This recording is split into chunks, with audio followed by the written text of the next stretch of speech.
Wake the fuck up, samurai. We have a city to burn.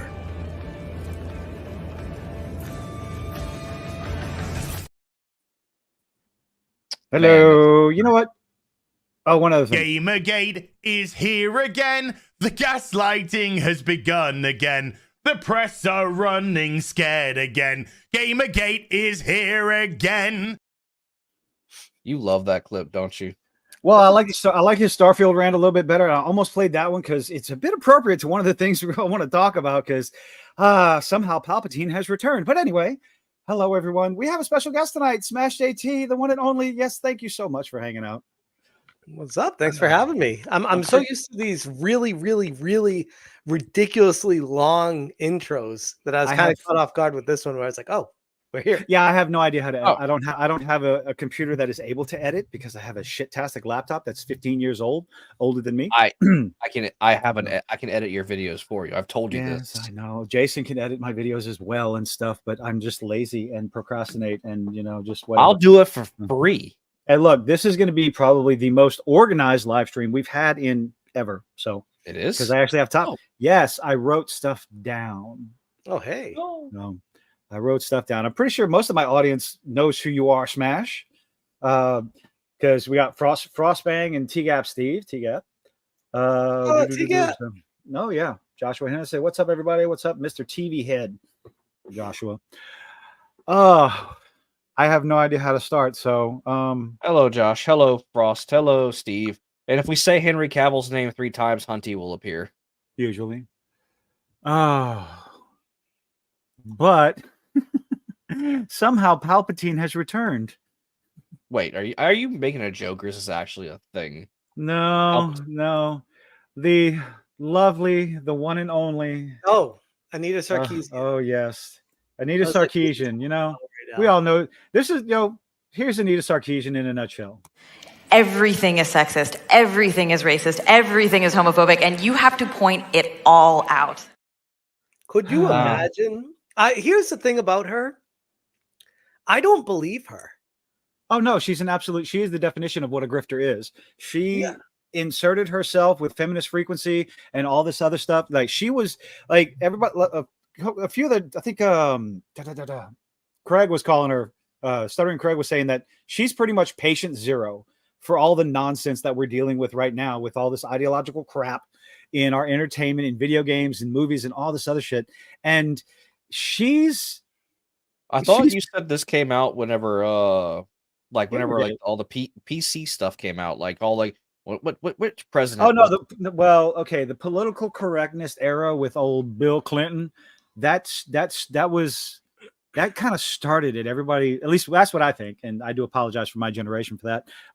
That was our fault.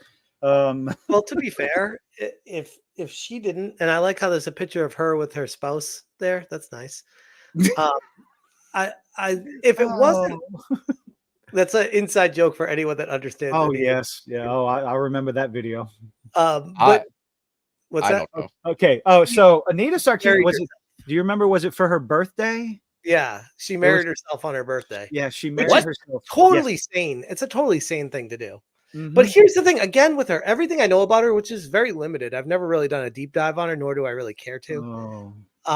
Because I don't know if my brain can take it. But everything I've seen about her and read about her and heard her say just sounds like you said, she's the definition of a grifter. But she is someone who I feel like she doesn't even believe what she's saying, but she knows ultimately it will make her money because she sees the light at the end of the tunnel and she's always running towards that. But she doesn't actually care about how she's getting there. Oh, so the whole mindset of step on anyone you need to get get higher up. Yeah, in a feminist way. Yes, that's the feminist equivalent of that. Well, the name of her website was Feminist Frequency. Mm-hmm. Who actually bankrupt. I don't know recently. Their website got closed down recently. I don't know if she employed or paid or it was a free appearance, but Carolyn Petit did like a bunch of stuff on Feminist Frequency. Carolyn Petit, the what is she? A senior editor of Kotaku. Yep. So she's like on the level or right above Alyssa, or him. God only knows what it is. By the way, the irony of this: someone who's a man dressing as a girl, going on feminist frequency, telling everyone about why he is so feminine is.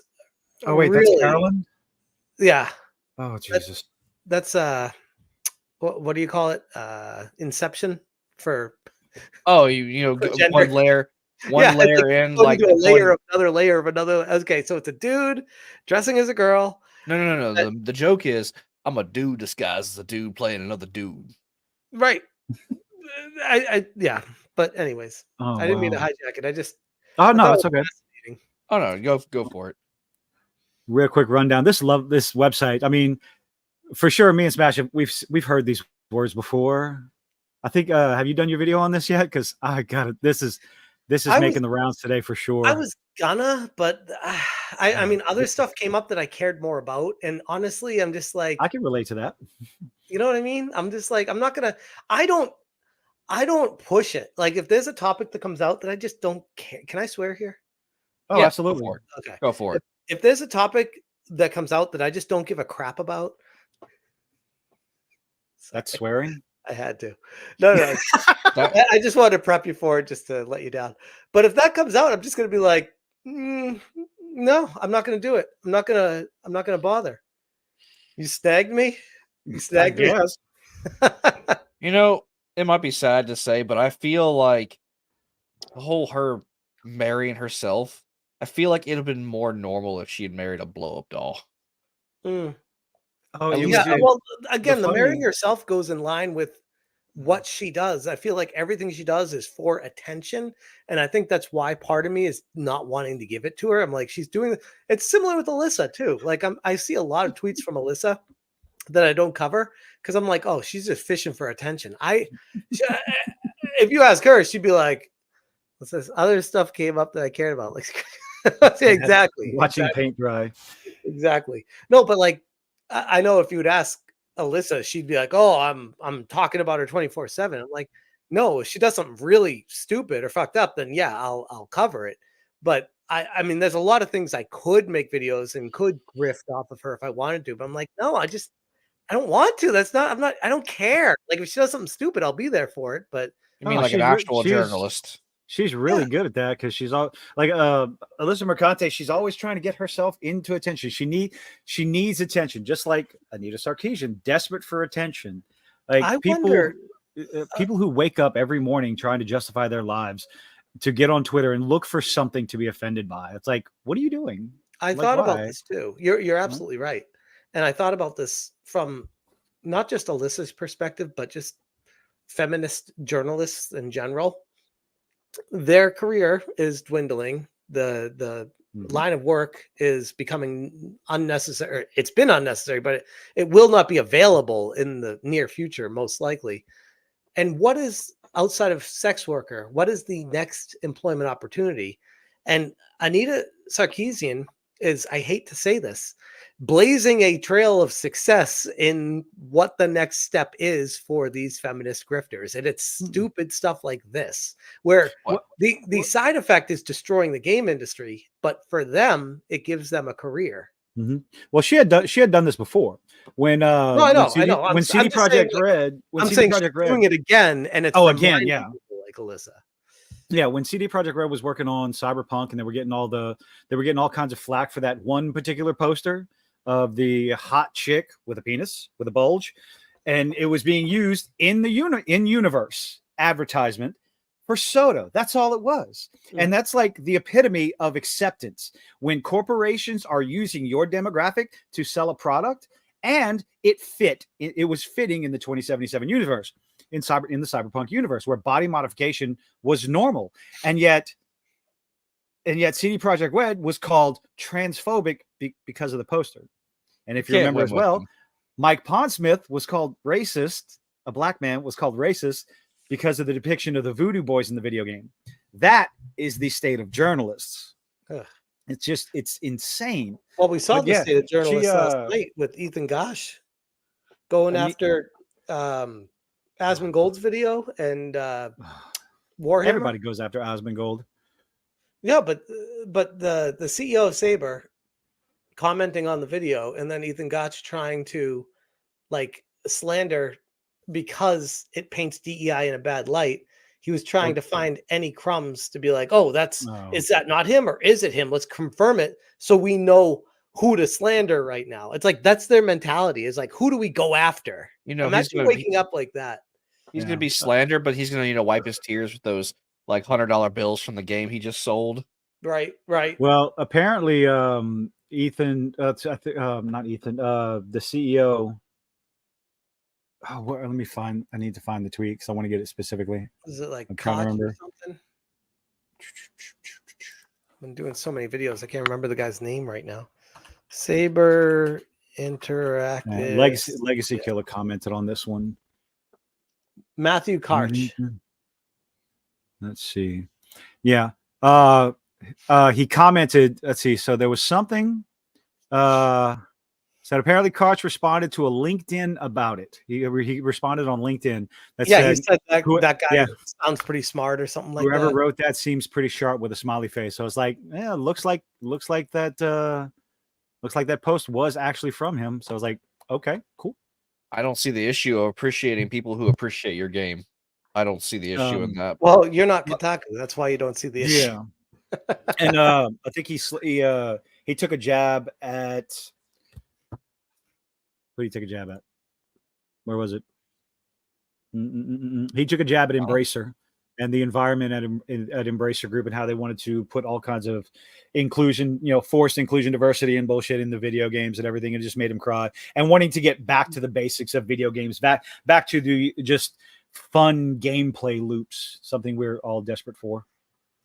I mean, I want to play it really bad, but I also it's great. It's fun. It is so much fun. I also suck balls at Black Myth Wukong, so I've been stuck on chapter 3, and the white witch, whatever his name is, I cannot fucking beat him. And it's really annoying, but I also love it. So yeah, that's gonna be my. Oh, go ahead. I had to choose between Space Marine 2 and Black Myth Wukong, and same. Space Marine 2 won just because. I mean, I feel like at this point, I kind of wish I went with Space Marine, but at the same time, Black Myth came out first, so I jumped at that. I'd rather play Space Marine 2 right now, but I don't want to. I played Dustborn. Oh, jeez. Yeah, I saw you streaming that. God. Did you beat it? Yeah, I finished it. It was horrible. The ending made absolutely no sense based on the character and the choices throughout the entire game. It's like the ending, it didn't match up. So, yeah. What's up, Dan? What's up, Pally Dan? But I'm definitely gonna get local comic book dealer.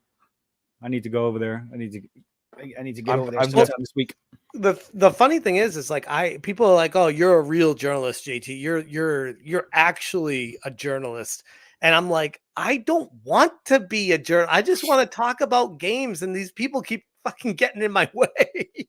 Well, that's the whole thing. By talking about games, we're doing more journalism than the actual video game websites. But like, I am like literally the definition of like falling into it. I didn't like try for this, which is funny to say because I have a website and I make articles all the time. I'm like that started out of a passion for loving video games, not I want to be a journalist covering the video game industry. That never even crossed my mind when I started all of it. Yeah. Well, I just wanted to talk about stuff that I enjoy, talk about my passions, and then stupid people, individuals started saying foolish things. Well, you know what they say, if you want something done right, you gotta do it yourself. But at the same time, as I tell my wife quite often, I'm only one man, I can't do everything. I can't be everywhere. I always get a kick out of people being like, oh, stop complaining about the games. If you really care that much, just go create a game yourself. And I'm like, yeah, but then I couldn't do the other stuff, like playing the games, talking about the games, and living my life. Like, you got to pick something and do that. I can't do everything. Well, don't worry if, those out there that have started, started making comic books, Eric July, started writing their own books like Razor Fist and Shadversity. And they're going out there, and I'm sure there's other people out there that are getting into video games. They're creating their own, they're putting their money where their mouth is. And when they do that, the other side still gets pissed off and starts running, the detractor videos against you. So it's a lose-lose thing. So just do what you want. One of the main things, but the other side is just as much, or I'd say worse, grifters. Like, they are desperate to ruin whatever they see to get a story and make money. Like, that is their job every day. They'll never admit it, but that is what it is. Yeah. I wish they'd just leave it alone. Go find some other fandom to like fuck up and worry about. I enjoy just sitting down and playing my game. That's why the game industry needs to collapse onto itself and then start fresh. We always say that. It never will happen though, because there's always games to play. There'll always be new companies. I mean, didn't Ubisoft like possibly we want to sell its stock because they look at fucking Star Wars Outlaws. God, I'm not touching that game. That's a good segue, because that's one of the things with Ubisoft. I know some of the stuff. It's like I wrote down stuff to talk about, but then it's like other stuff happened today. Like today's kind of been a busy day with a bunch of bullshit. It's been a very busy day. Like Ubisoft stock is tanking by the day. Yep.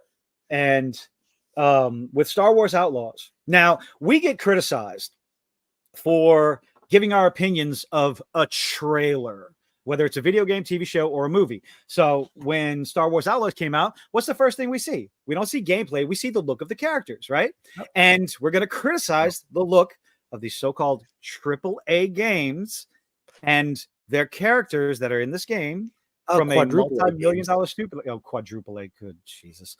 And the first thing that was criticized was Kay Vess. And then they showed the voice actors for Kay.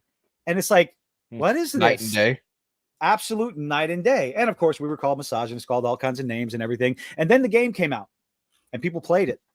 And gameplay, the bugs, the glitches, and everything. And all of a sudden, the look of Kay Vess dropped down so far on the down of criticisms. It's like, what do you think is going to happen with Assassin's Creed Shadows when it comes out? Because the main thing people are criticizing is Yasuke as a samurai. And of course, we're a bunch of racists for saying that. But now more stuff's coming out. Go ahead.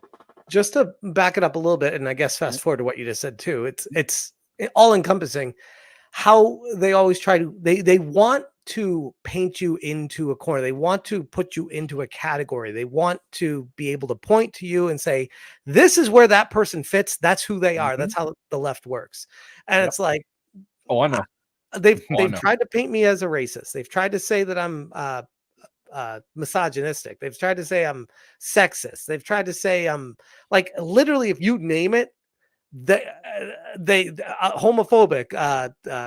What do you call it if you're against transgenders? What, like all these transphobic. Thank you. Just go with the istophobe. The phobes, and if like I've heard it all, and I'm just like, it doesn't even affect me anymore. But at this point, I'm just like, if you want to try to paint me in a corner, you need to like prove it. But I've had people be like, "Oh, your Kotaku Detected is so focused on females. You're attacking females." And I started getting that recently too.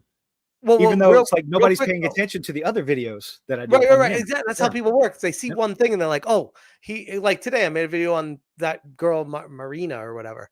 Now people are gonna be like, "Oh, he's against women." It's like, no, she just happens to be a girl and she's ruining the game industry. If it was a dude doing the same thing, I'd say the same thing. Like it doesn't matter. People try to filter it down to the lowest common denominator instead of understanding that there's a grander problem here. No, they classify you down to the most superficial aspects of what you're talking about instead of actually paying attention to your argument, to what the points that you're putting forth, because they don't have a counter argument. They have nothing. That's actually what I was going to say. No. Ass. Oh, that was the other thing too, is on the Kotaku Detected. I had someone say that I'm anti woman, anti-feminist or whatever the word they used was, and I was like, anti-third wave feminist, but anyway. yeah, and I didn't even do it. Like, thankfully, my Twitter has grown enough where I can't keep up with it, which sucks. But I also have other people jumping in to defend me now, which is fantastic. I always wanted that. It's great. Yeah, So because I can't put out every fire. And I saw someone say like, "Oh, he's against women. His Kotaku Detective page has all women on it." And someone took the time to cut, because I didn't do this. They took the time to count out each one. It's like, it's actually like 74% men. And they're like, "Oh, well, he's racist." And it's like, there's only 3 black people. It's like, whatever you try to say about me, it doesn't work. Like, they're ridiculous. I know. I used to have a roommate that I lived with, and she literally told me that because I was a straight white male, that I am a horrible human being, that I would literally be a better human being if I was gay or at least bi. Dude, watch my video today. You will really appreciate it. It's about someone that calls everyone that. It's great. It's ridiculous. Like, how does being who you sleep with make you a shitty person or a bad or a good person? Because they can't think like deeper beyond their genitals. Yeah. Well, yeah, exactly. That's why they define themselves by that. Literally everywhere. It's he, she, him, her. This is what I am. This is what I identify as. I'm like, who gives a fuck? What now, the hell? Now, to be fair, I do actually have some friends who go by they, them, but if you call them, they are a she, like biologically a female, but they don't get in your face and be like, no, will call me this. Like, they ask. I don't know if I could have, like, kudos to you. I don't know if I have the mental capacity to genuinely be a friend to someone that does that. Because I'm like, I just can't, I can't connect with them on that level. Well, I'm saying, like, they don't make it their identity, is what I'm saying. Like, they don't ever bring. Though, if they say they go by they them, they do. You'd be surprised. They actually really don't. Like, I played. I am a DM, and they play D&D with me, and they never like correct me on anything. If I call them a she, they never get in your face. They just treat it like it's normal, and they say that they don't care if you call them a they or a she. They don't care. That's because they're focused on who they want to be and not what they identify as. Okay. They're more worried about who they are than what other people are calling them. Which is way it should be, by the way. Yeah. Yeah. And I feel like if anything throughout history, that's the way it always was until recently. Yeah. Yeah, no, which I'm saying, there are some people out there that do all this stuff that aren't terrible human beings because of who, what they think they identify as. Yeah, but I think part of the problem the part of the problem that's amplified it, to your point, Kilted, is the loudest ones have realized that by taking a stand on it and by being offended, it actually gives them a platform, and many have found a way to monetize it and encourage them to push it even further, grow their brand further, and become something from it. And then the people lower than them see that happening. And they're like, oh, okay, that's a way I can make money. Let me just make this my identity. And if anyone tries to question me, I'm going to attack them. And then people will give me all these freaking points. What do you call them? Brownie points? Not brownie points. Like sympathy points? No. Shit. Why? Virtue signaling points? I have no idea. Virtue signal points. Yeah, virtue points. Virtue signal points. Yeah. I mean, that's literally the mindset is because I think you guys know too. I don't want to talk to a wall. And I think it's really good to grow your brand, and the bigger it grows, the more connected you feel to what's going on. So I get it, but I'm just on the, I'd like to think, logical side of things. I'm growing my brand the way anyone should naturally be growing their brand, instead of trying to latch on to something that's just anti-human. Just being genuine and honest is, because giving your actual opinion is not genuine and honest anymore. Against people that fight against the truth, they don't want a truth to exist. It's so weird. I've always looked at it, regardless of what I say, I'm just going to be honest. I'm going to be authentic, because eventually people follow you enough, they will notice. People will figure it out, because people are smart. So it's like, it's the same thing with the way I've always said. It's easier to tell the truth, because a lie, you don't have to remember. It was like, if you tell the truth, you just have to remember what happened. You just have to remember everything. So you just be genuine. You be honest and authentic. You're just so old. I just have to be careful. You don't remember everything all the time. I mean, that is a black and white TV, isn't it? On his head. He can lie. 50, he can tell the truth. Okay? I'm 50. I'm half a fucking century old. What do you want? I just thought it was a really cool idea. No, you need your dementia pills. Yeah. I don't need my dementia pills. Originally, my the TV had the test pattern on it, and some other YouTuber thought I was copying off him. Some YouTuber that I had no idea who the hell he was, and it's like, okay, it just gives me a reason because I had been wanting to do some editing, some changes on it, and I like this one. I saw another channel. I wonder if it was that guy that had TV on his head, and I thought it was you that changed your logo, and I clicked on it, and it was another TV head guy, and I'm like, oh, there's two TV head guys. There's a few out there. I mean, it's not the TV head. It's not anything new, not even in pop culture and entertainment or anything. It's like it's nothing new. It's like way like fucking MTV when they played music. You're just ripping off Fully Cooley, okay? You're just ripping off. Yes, Fully Cooley. Yes, I'm ripping off Fully Cooley. You're not going to leave that alone. No, that's one of my favorite animes. I'm almost 55. Someone, we're Gen X represent. Thank you so much. This is the old man podcast. Kid. I didn't know I was joining the old man podcast. The old man podcast. Yeah. Actually, do I have it in here? Yes. I'm a child. Oh, yeah. Look, I've been saying. Look, Lego made the announcement yesterday of the Jabba's sail barge, $500 Lego set, and I'm like, and I cried a little inside because I want it. It's 31 inches long when full build. But you spent your money on Warhammer. I did not spend my money on Warhammer. No, I'm not getting back into Warhammer. Thank you very much. No, the game. Space Marines. Oh, see, that's different. That's different there, sir. How is it different? It's a hobby. It's not. It wasn't $500. Fair. So what? I'll tell you what. Whenever I get that bigger resin printer, I will print you the Jabba's barge. No, I want the Lego one. It's cooler. I will make it. I will print it Lego style for you. A monster and Honkai Star Rail with a TV head. Yeah, TV head's nothing new. But no, back to Ubisoft. What do you think is going to happen if Assassin's Creed Shadows fails miserably? No. You said it wrong. What do you think is going to happen when it fails? There you go.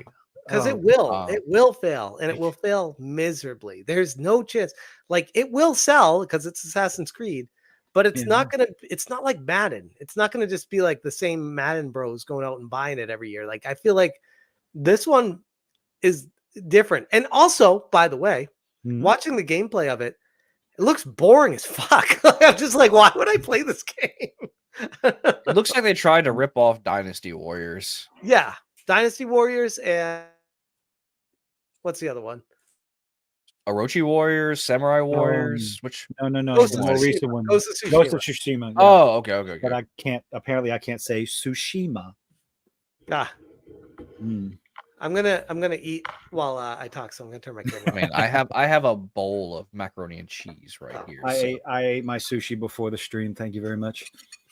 I had a poke bowl and a couple of rolls. I'm quite full. I snack periodically, so. Yep. But no, it wouldn't be funny if we had one of those, like, if they tried, I guess the opposite of our side tried to pull a GameStop situation with Ubisoft, like, oh, the stock is so low at this point. You know, I'm glad you brought that up because I was gonna talk about that. I don't know how much you know about me, Hishiro. I was actually one of the original GameStop investors. I made a lot of money on it. I'm in a documentary. I tried. Oh, congratulations. Yeah. So I actually can speak to this. All right. That was one of the thoughts that I had originally when it was going down, and it's still possible. But my bigger concern is I feel like the DEI mind virus has infiltrated Ubisoft so deeply that unless there's a clean sweep of all the ideology, destroying everything, removing everyone, and basically starting fresh, there is no hope to save that company. I genuinely believe that. Now you could say, who is it? Tencent that owns majority share of Ubisoft stocks is somebody. I think they own just under, but they have like, I think they own 49%, but like they have. Let's take a look. But there are rumors that they are driving the price down to to buy up more stock eventually. And What do you that think? Are you thinking that people are gonna like? They're gonna be like, this game is just like this company is not doing well at all, so we're just gonna get rid of our stock while we still can before we lose more money. Then they're No. gonna just buy up more of it. yes, that's exactly what I'm saying. But So as of September 2022, Tencent owns 49.9% of Ubisoft's parent company, has a 5% voting rights in the company. wait, Ubisoft has a parent company? Who's the parent company of Ubisoft? Guillemot Brothers Limited. Oh yeah, that's the CEO. Okay. Yeah, Yves Guillemot. Guillemot. But yeah, that's just they just own a majority share. It's not like a company above them. It's just the CEO owns more of it, which makes sense. But to the greater point of they could theoretically be driving the price down to buy up more of it, but to what end? Because Ubisoft games have naturally been just degrading over time, been bad over time, worse and worse and worse outside of Prince of Persia, which I still haven't played yet, but everyone tells me it's amazing. Yeah. I played the original. The RPG one that just came out, I heard was amazing. The side scroller? Yeah. Everyone's saying that one's incredible. But I have it. I just haven't played it yet. Again, it's one of the games on my to-do list, but along with everything else. But my greater point being is there's too much bloat in the game industry. And Ubisoft, in my mind, is going to be one of the victims of circumstance of just dying off because of it. Where GameStop was different. There were no other game stores out there. GameStop was the only one. So well, actually, GameStop. Back when I used to live in Walker, there used to be a place next to the Walmart called Rhino Games. That's where I would get my games. And eventually, GameStop bought out that game store. Like I think they were trying to like basically monopolize that whenever I was younger. Because then at that point, GameStop was just everywhere. It took all the little game stores I had. I'm pretty sure it also helped with getting rid of like the games from Blockbuster too, if people remember that. Yep. Yes, I remember Blockbuster. Thank you very much. I used to work at Blockbuster. It was my first job. I love Blockbuster, by the way. God, that was the best job too. Loved it. Oh no, I remember going into Blockbuster like on a Friday night, trying to decide what Nintendo 64 game I was going to rent and then what movie I was going to watch. Because basically my mom was a simpler time. A simpler time. Yeah, and then rent it on Friday. Don't have to bring it back till Monday, and it would only be a couple of dollars for the video game, and you'd beat it on that weekend. Why? Because that was the goal. Well, back then, trying to beat Bayou Billy on Nintendo in a weekend was almost impossible. And I know this is going to be a reference to Smash's logo over here, but my game of choice was the original Smash Brothers. That's what I would play over the weekends. Every now and then maybe I get a friend over come play, but most of the time I was busy like just trying to unlock it. And I had to go buy one of those like special memory cards for the N64 because if I didn't have it saved on those special memory cards, I'd have to start over. It was a fucking pain in the ass. Oh yeah, I thought you were gonna say your favorite game to play was Smash TV based off my logo. Oh no! I'm saying your logo is the Smash from the old N64, and I fucking love it. No, it's from Smash TV, the old Smash TV game. That's what I keep. I was just thinking about that. It's like I played that. That was one of the original like Bulletstorm games. Yeah. Oh, well, then my bad. I apologize. No worries. I love Smash Brothers too. That was another reason why I chose the name to go with. But quick story. You guys got time for a quick story? Of course, always. Yeah, go for it. So for the people that aren't too familiar with me, my first job when I moved to California was a game tester for Sony Online Entertainment. We were talking about this in the pre-show, but what I didn't tell you guys, the first game I ever tested when I worked at Sony Online Entertainment was a game called Cash Guns Chaos. And it was basically a modern day reimagining of Smash TV. And I tested that. My name was in the credits of it. It was the very first official downloadable title on the PlayStation 3. So that's its claim to fame. And when I started my YouTube channel, I actually called it Cash Guns Chaos. And one of my buddies was like, "No, dude, that you can't have those words on YouTube. It's going to be censored and it's going to hurt you." And I was like, "Oh, good point." So I was like, "What should I call it?" And I was like, "Oh, Smash TV is the game it was based on. How about Smash and then my initials?" So that's how I got the name of my channel. Yeah. Fun fact. That is very cool. I would love to know the Kilted Cajun's origin story. I mean, he literally wear- is. He's a Kilted Cajun. I wear a kilt, and I'm Cajun. It's just that simple. Oh, that's awesome. We're down here in the old South of Louisiana.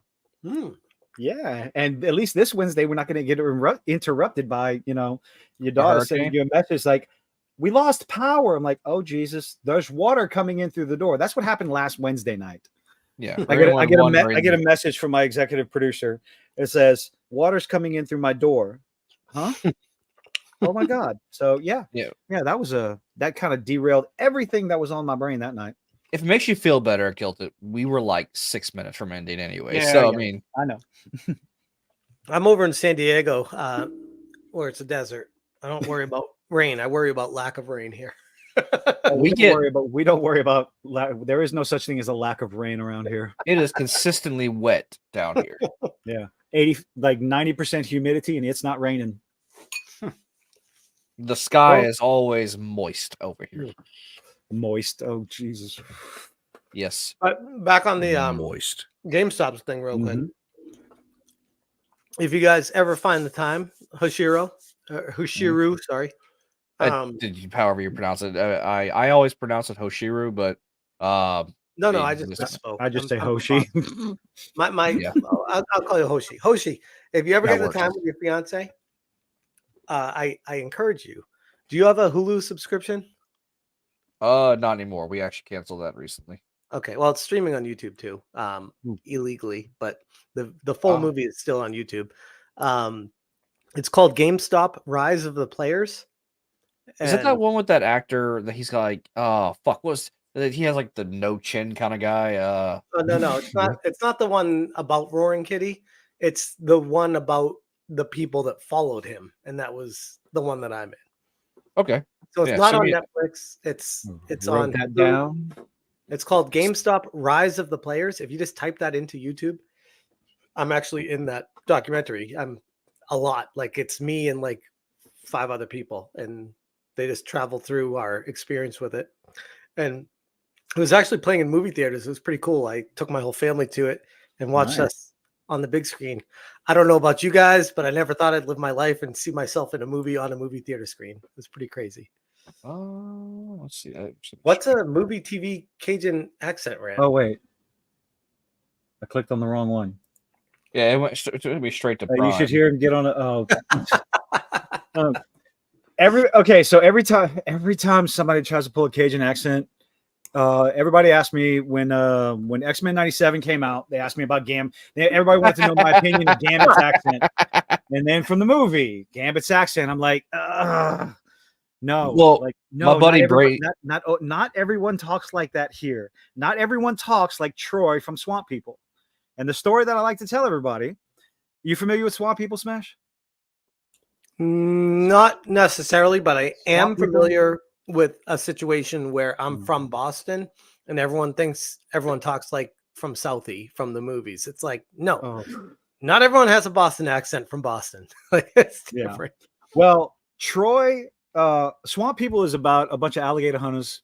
Oh God, it came out. There you go. There I go. It's about it's alligator hunters in South Louisiana. And it's just a story about them, a bunch of people who make their living off the land.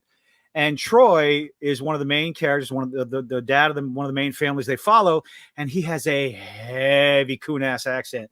I'm talking like if you sit there and he's sitting there to talk like this, he got his tongue out, like he just sits there, and anytime he's trying to say something, it's just his real accent comes out real heavy, and it's worse than that. I do not do it justice. And I'm watching it one night. And imagine the guy from the Water Boy. No, it's not that bad. No, it's not. It's not as bad. It's not that bad.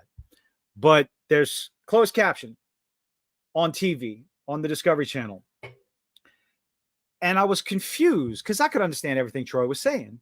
And I looked down, I realized there was captions on. I'm like, wait a minute, why are they showing captions? I can understand. Oh, and I just had this epiphany. It's like, oh, okay, because that's my people. I understand him perfectly. You know, that's interesting you say that, because that's not really a rant. That's just an explanation. But that's kind of the same thing with Boston. Like the hardcore, thick Southie Boston accents where The people are like, the you know, Boston accent. yeah. Yeah, you talk Oh, like like- that from no, Boston. like, you know? the Habayad, yeah. But like, especially if I'm drinking, it might Yep. come out because I Yes. typically don't have it, but it will come out when I'm drinking. Yeah, same here. But it's weird when I go back there and I start talking like it a lot more than I do when I'm back in California. But when people that aren't from there go there and they're with me, they're like, what are they even saying? And I just translate for them. Like, it's funny. So yeah. Yeah. Hey, thank you, Frostfang. Ross coming in. My contribution tonight. Glad you are here, Smash. Yes, we are absolutely glad Smash could join us tonight. You are actually my first guest, the first person I Hey. got the stones to say. Whoa, how "Hi, dare you? How What? dare you? Jason was our first guest. Technically, And then we he had invited me and then on we his had show. Mr. Russo. So Oh, that's true. Okay, yeah.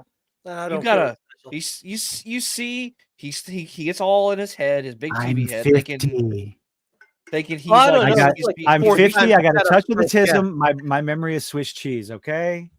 I'm lucky if I Hey, remember what I Frostfang's did from yesterday. Middlesex. I'm from South Shore, Hingham. I don't know if you know that. It's outside south of Quincy. You know Quincy. I But know. very cool. Wait, Small world. there's a city called Middlesex. Yeah, in Massachusetts. Okay. Oh no, he's gonna be little kid Kilton's gonna come out. What? I didn't say anything. Oh, but you asked. But yeah, no, we don't all sound like the guy, that lid ain't coming off, that dome coming off with it. We don't sound like Gambit from that movie. Actually, No, I've been told I sound more like I have a Texas accent sometimes. I don't know I'm about why. to make a name for myself here now. Yeah, we do kind of talk like that. Add an I've extra lived word in- to the end of the sentence that doesn't belong there. Yeah, we do. Yeah. So you guys add words and we subtract words. Got it. Oh yes, yeah. Exactly. Now you're getting it. With the Southern hospitality, we call Can we everybody add sugar, darling, baby, honey. And That's we just add letters to words that don't make fucking sense. Like, let me ask you this, Smash. oh no. How would you spell go? G-O? Yeah, that's not how you Oh, spell it no. down here, apparently. That's because it's a last name, Geaux. Yeah, there's an And X in then it down here. and then like every business around here, if there's go in the name, it's Geaux. And it's like, even for me, that's like, stop it. Please stop it. You make us look foolish. Hold on. Well, that's not as bad as. Do you know how to spell? Do you know how to spell Worcester? Is it the WH? Is it basically Worcestershire almost? No, Oh, never mind then. No. it's WORCESTER.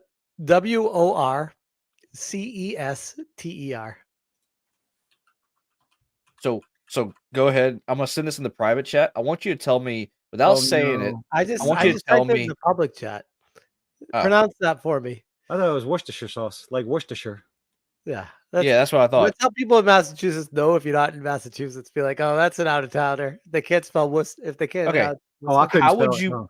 how would you pronounce this word that I just put in the chat right there? Oh, that's the one? You don't want to put Chapatulas or Chafalai in there? I would say Hebert. Yeah, no. It's pronounced down here a bear. Because we a bit of the French. We got the little pompous French accents out here, yeah. Okay, how about this one? Uh-oh. The private chat. Oh, that's La Jolla. Okay, good. Yeah. La Because there's a Jolla. lot of people that say La Jolla. Yeah.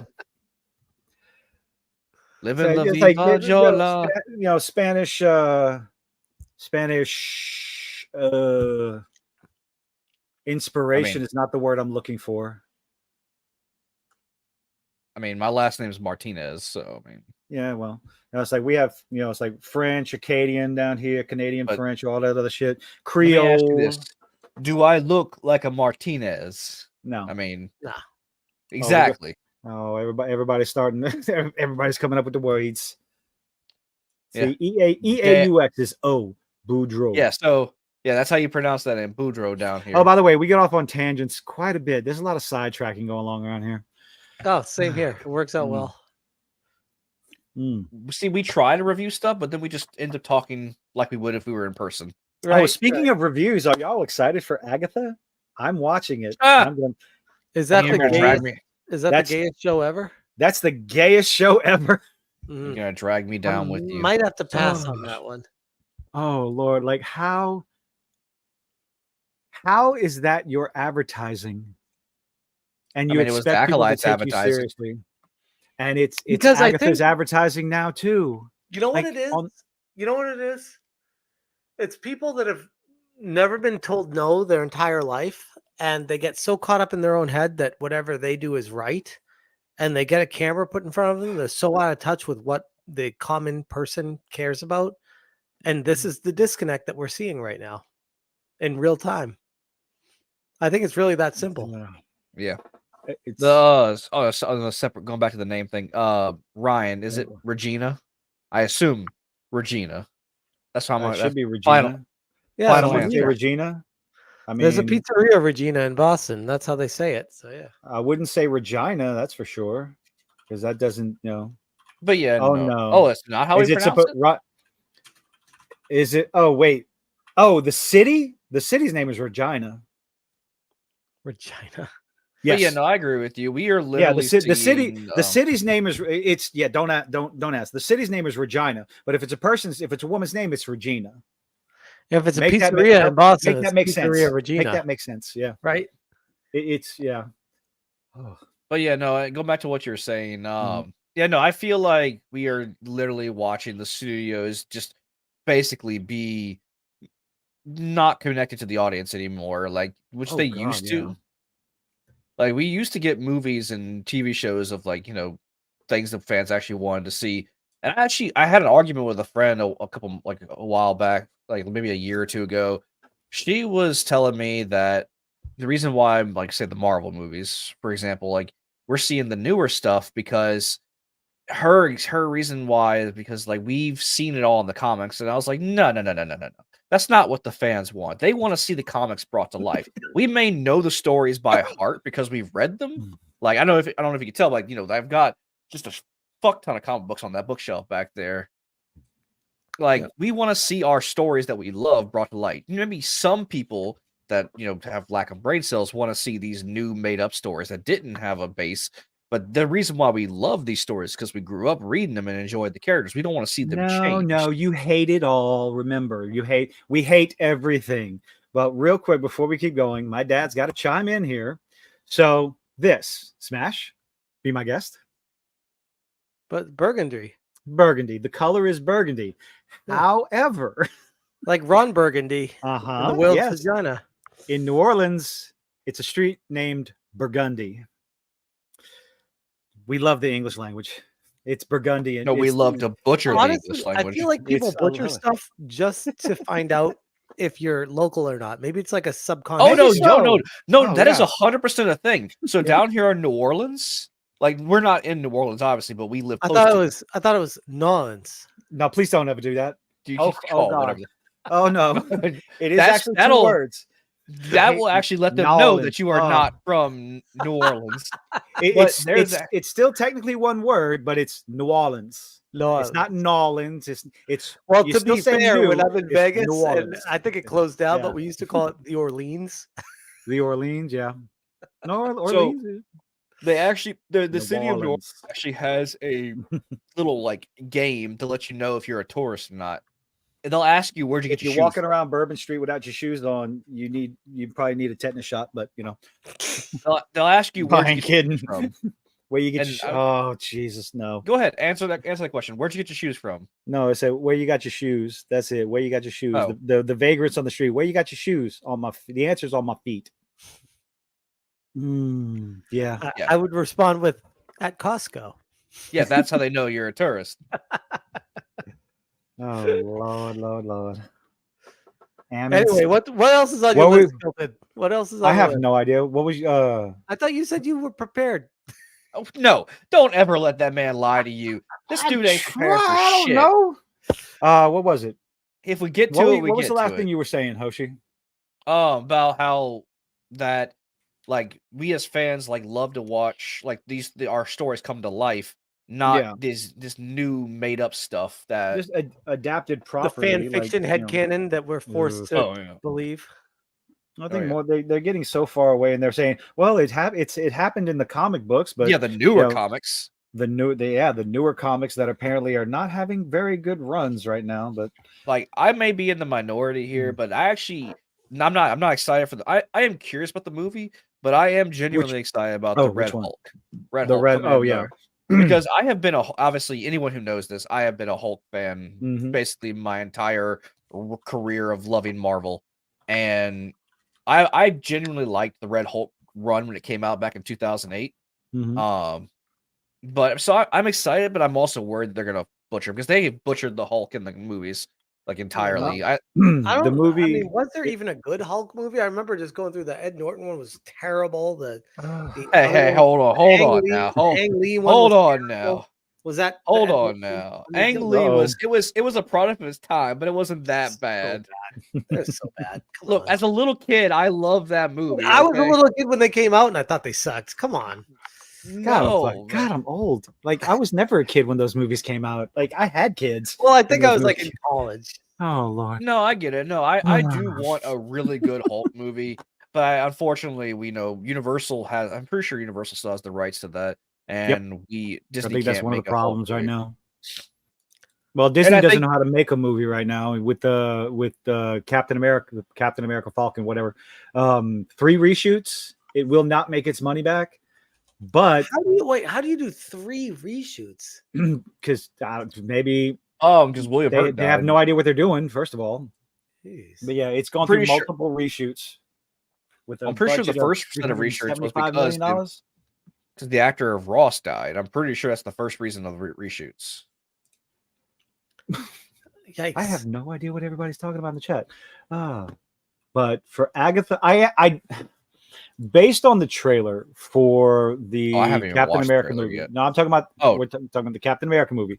There's a couple of lines in that trailer that I don't want to say have me hopeful, but have me interested as far as where they're going to go.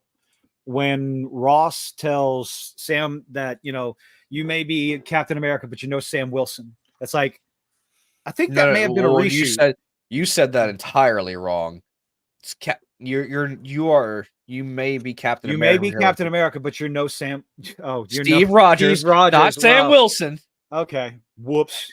But that line we know who the real fans are, right. Who the fake fans are. Who the fans are. My brain is mush. I had a record scratch in upstairs. That line does have me interested. It's like, was that part of one of the reshoots? Was that in the original filming? What's going to be the reshoots? Like, how much is Disney? Are we supposed to believe? Do we actually believe that Disney Marvel is trying to turn things around? Like, they have a lot to prove. They got a lot to prove. I guess you're going to start with a grander question. Do they care about money? Or, because I know it sounds obvious. Hold on. Oh, she's like, what? Do they care about money? Or do they care about a message? Because you cannot have both. Yeah, that's the important question is. And we know what it's been for the past decade or so, by the way. It's actually funny because back then there was messages in movies and TV shows and but they weren't smashing you in the face. Yeah, no, they were like, I guess more moral messages, but not like in your face. Like there was an undertone to the story. Hold on. Even if it was in your face, it was okay. A one-off or few and far between. That one clearly the creator has a message in mind they want to push. Now it's like everything, and it's there's no deciphering the difference. Yeah, it's all the same message. There's very little like difference in the message at this point. Yep. The way I look at it, I mean, I've said this numerous times. Everybody knows my opinion on it. Make it fun first. Myth. MIFF. Make it fun first. I don't know if you saw the video where I quoted you in a video and I said that. It was like 2 months ago. I was like, as the Kilton Cajun says, myth, make it fun first. I said it towards the end of one of my videos, and I was like, there you go, Kilton. You're getting famous now.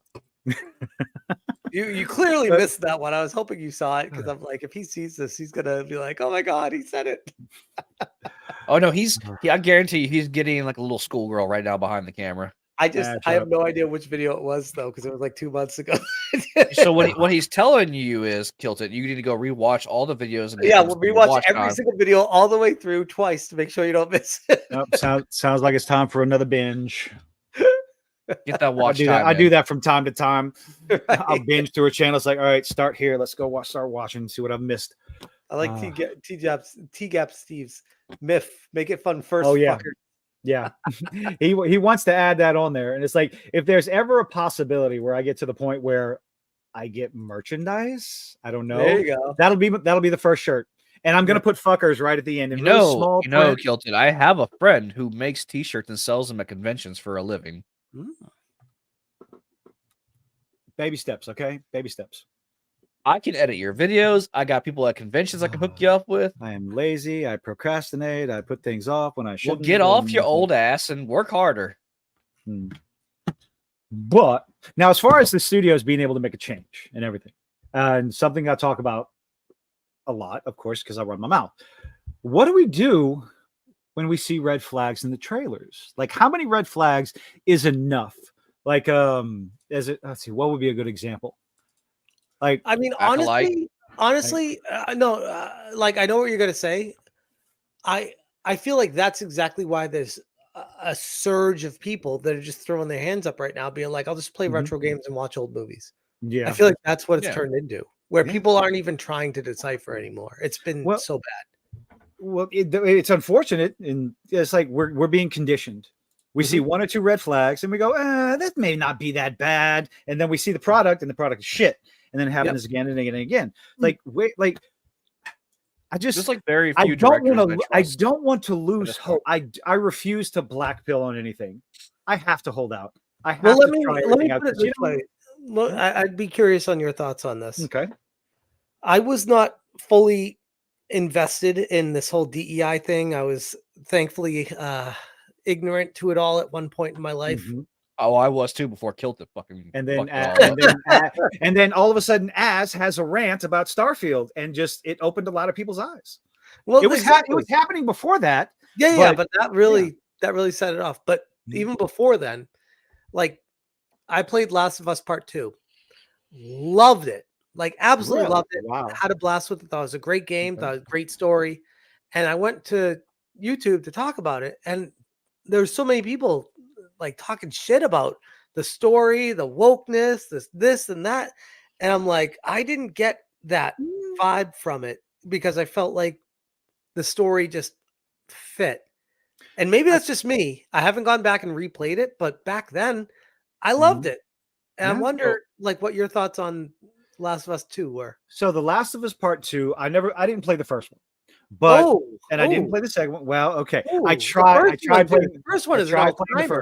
I did try playing the first one. Well, hold on. This comes from the guy that beat Dustborn. Would not play Last of Us 1. All right, go on. I'm being called out here. I'm gonna have to go stream it. I do own it. I do have it. Oh my god! What are you doing playing Dustborn when you have Last of Us and haven't played it? I'm a glutton for punishment. Okay, all right, everybody. Oh, he definitely is a glutton for punishment. And you know what? It's a great game to stream too. It really is. Okay. Here's my promise. I'm gonna play it. That's gonna be my October game. I was gonna do scary bullshit games or whatever I could find. I'm going to play The Last of Us Part 1. No. If you're gonna do scary games, you gotta do it in VR so people can watch you pass out. Oh no. I think the comment section's already really mad at me right now, by the way. One of the number one, so there were a couple of problems that I saw because a lot of the channels I follow now, especially as with Hill versus Babyface and Geeks and Gamers, was because of the Last of Us 2 leaks that came out. Their channels got copyright struck simply because they were talking about the leaks, and that was one of the problems that people had with the studio and the game. I have a huge issue with that. Yeah. Now the other problem is how they handled Joel.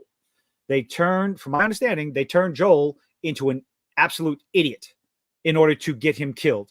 And it was people said that it's like you just had a problem because they killed him. It's like, no, a lot of the complaints, it wasn't that he died. I would disagree with that.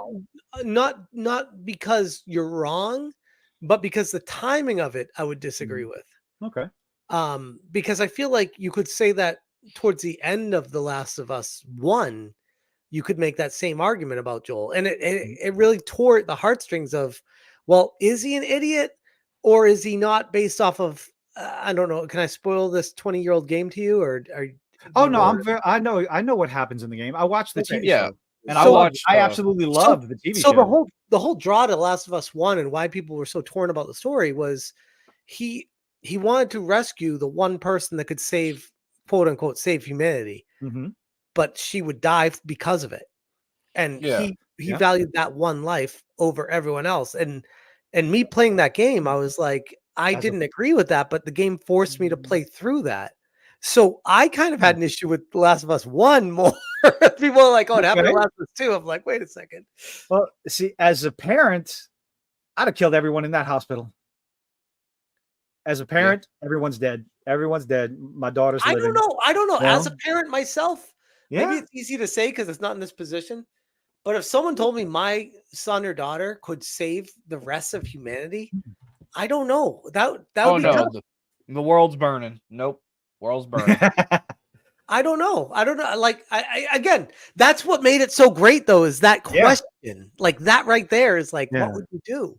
Real quick, just to want to remind everybody in the chat, we're an echo chamber. Okay, we're an echo chamber. We all agree on everything, right? We all hate everything the same. We all love everything the same. So, like, just make sure everybody knows. Okay, that's what they want you to think. Yeah, Jesus. Imagine living in that world, by the way, where you're just patting each other on the back for 3 hours and then you circle jerk, baby. Anyway, right?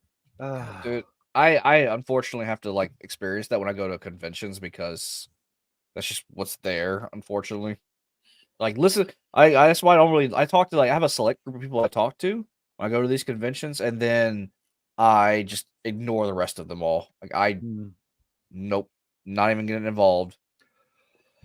People are stupid when it comes to that stuff. Like the idea of needing people to validate your own opinion because you don't feel good enough about it, or you need the validation of others just to say that your opinion is worth a damn. I'll never understand that. I never genuinely.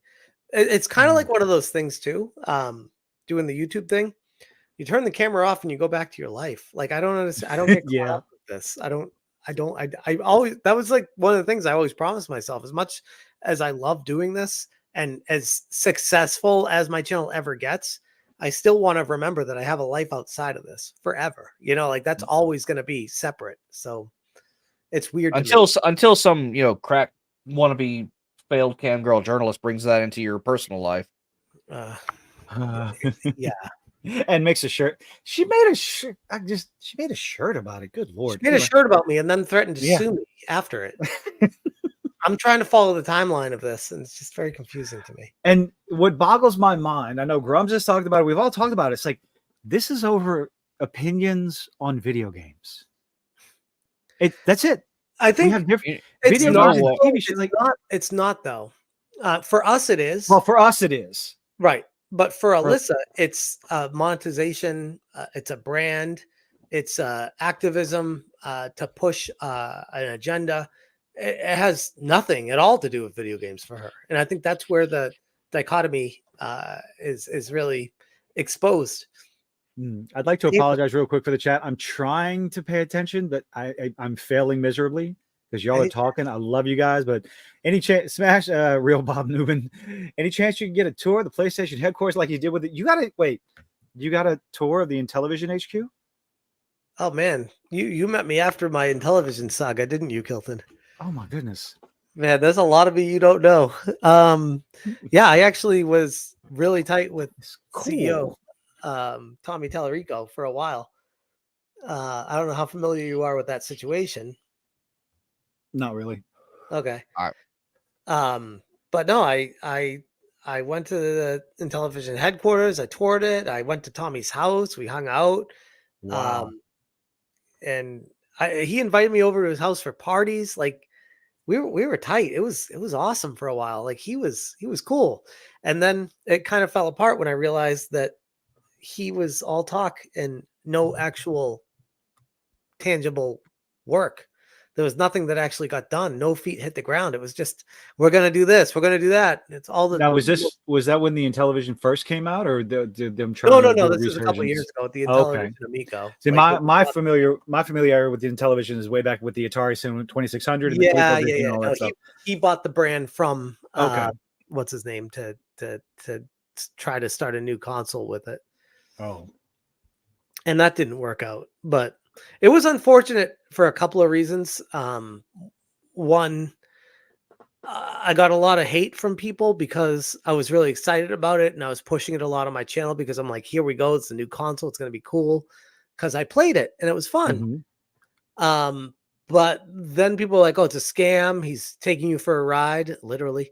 And nothing actually was going to come from it. And I was pushing basically a scam on my channel for a while, but I didn't see it that way until it was too late. Until it hit you in the face like a ton of bricks. Yeah. And then I tried to come, like you started this off with, Kilted. You got to be honest with your audience because you can't, if you can't be honest, you can't connect with people. So I came full circle in a or not full circle, but a 180 on what my position was. And I was like, yeah, you guys are right. I was wrong. I misled you, this, that, the other thing. Well, I wouldn't misled that misled I see as being intentional. He may have been. I unintentionally misled. I guess is the best way. Yeah. I want to preface it, but yeah, it was basically I'm surmising it too. It's not that's not specifically what I said, but that was the gist of what I was getting across. And there were a lot of people that unsubscribed from me, said a lot of really mean things to me, and stopped talking to me. And my channel really suffered for about 5 or 6 months. It was wallowing and failing and losing subs daily. Ooh. And that's why, like, I'm so grateful for the success it's seeing right now, but I'm by any stretch not taking any of it for granted because I know how easy it can come and go. And I feel like that experience forced me to make sure I am like razor focused on making sure I don't fuck up. Yeah. Oh yeah. Unfortunately, that's like the whole thing about it. It's like I have seen people like, and especially like I said, I refer to the cosplay community because that's what I've been more involved in is cosplay stuff. I have seen people with like hundreds of thousands of subscribers, or not subscribers, followers, fall from grace because of one mistake. Now, granted, some of those mistakes are like they deserve to fall, but well, some of those you're like, how the hell did they even get that many subscribers if that's what they did? Like, I know what you're talking about. Yeah, and it's like I said, some people like there are genuinely shitty people out there. There's a lot of shitty people, actually, more than there are, especially more than good people. But like I've seen. I'm not gonna say the name, but I've seen a friend who she was doing really well online, and I think she went after some person because they touched her inappropriately, and this person had like he was known amongst the cosplay community as this like really nice guy, all this stuff, and because, and I know this person, like she wouldn't lie about this kind of stuff. I'm not saying names because I don't want to dox anybody or anything like that. I'm not gonna give any handles, not gonna give anything like that. But yeah, he grabbed her ass and she told him not to, and she tried to tell people about it. And then she apparently talked to other people about it who were in the same experience. And apparently this guy has been doing it to a lot of women, but these women just haven't been speaking up about it because apparently he's just really, really popular and they're afraid to do that. So, I mean, like I said, I know that's a very big thing. But like, I know it's a touchy subject when it comes to that. But I mean, like, she got in so much trouble for trying to speak up about it for something that actually happened to her. And I said, she's not someone who like just goes out and tries to blast people. She doesn't do that. Mm-hmm. She's a very close friend of mine. I've known her for like more than 10 years. She's happily in a relationship with someone else, not, and this guy tried to take advantage of her because she was starting to rise in popularity. And then he tried to make sexual advances on her, yada, yada, yada. All that stuff. That stuff does happen to women, unfortunately. Yeah. And because of that, she lost a lot of like follower attraction because she tried to speak up and defend herself. So I understand what you're saying. Like shit does happen and you can get screwed over by the wrong person and it can lose you a lot. Yep. Well, that was the thing with Tommy. Like it lost me a lot because he just up and left disappeared like a fart in the wind. He was fucking gone. And then it all just fell on me. And I'm like, it would have really meant a lot to me if he did a stream or because he had a YouTube channel himself. If he came forward and told everyone that he fucked up and he misled everyone, I think it would have helped out my cause a lot more and shifted the blame off of me. But because he wasn't around, everyone was looking for a scapegoat and they're like, oh, it's you, you're the problem. I'm like, no, he wanted a fall guy. Exactly. So that's why it kind of unfortunately fell apart with us, because I'm like, he was a really cool dude to hang around and really fun. And I thought genuine, but ultimately narcissistic and all about him. And when it doesn't work out for him, he just leaves. I'm like, ooh, that's not someone you want to be around. Trust me, I am very well versed in narcissism with I'm not gonna say names, but a person involved with someone important to me fucked a lot of shit up with that. I hate narcissists, dude. I can't fucking stand them. Well, I think they're one and the same with people that lack accountability. And I think that's why. No, they want to be the victim. Right. They can't stand not being the victim. They want people to love them, and they can't fucking stand it whenever, like, you're not praising them for everything, or you're not taking their side on anything, even if they're completely in the fucking wrong. Like, I fucking hate narcissistic people. I can't stand that shit. I've seen that ruin friendships, has ruined a lot of shit in my life. No, fucking hate narcissists. Yeah, and I think that's why a lot of people in the video game industry especially don't like me, is because I call that shit out. Like, I'm like, I was burned really bad by it, and I don't ever want that to happen again. So now when I see it, I just call it out. That's why I did like the Kotaku detected thing. That's why I'm like, you guys be accountable for your actions. And we need to remember what this club is and how you guys are wrecking the industry from the inside out. You're rotting it. And they hate the accountability, and they want to blame instead of own it. They want to blame me for pointing the finger and saying, this is what you're doing wrong. If these people want to point at me and tell me I'm doing something wrong, have at it. We will have a blast. Go ahead and tell me what I'm doing wrong. Well, the thing is, what we're doing wrong is we're showing everyone what these people are saying. Yes. It's like we're not fabricating anything. We're not taking anything out of context. We're taking what SBI, I can't remember the woman's name, Kim Belair. We're taking what she said at the game conference and showing everyone. We're showing all the tweets and all the articles that Alyssa Mercante said. That's it. We're going, do you see this? So, and we're doing everything we can to show the full thing, not taking anything out of context. And that's what they're so upset about. No, that's the difference between a genuine person and a narcissistic person, because they will edit how it looks good for in their favor to make them seem like the victim. Yep. They won't show the full fucking story for everything. It's just a matter of like, here's what they said. What else? Like, how can you get mad that we're taking all the nonsense, all the things you said, all the things you do? You're in charge of this gaming company, and you have these opinions on white people. Because on you're holding white men. They don't care about video games. They are. I bet you like always say it. Like, get away! These people are a pox. No, but they see. Here's the thing: it's easier for someone who cares about video games to look at it and be like, "This doesn't make sense. If you don't like video games, leave." And it took me months and I'm still learning it, relearning it, that if you're an activist, you see video games as an insidious avenue to push a message, and you don't give a shit about the gamers. Yeah. What's that? I bet it's becoming a platform for these people to push their agenda, to push their ideological. And that's why they hate me. That's why they hate Grums. That's why they hate Varadark.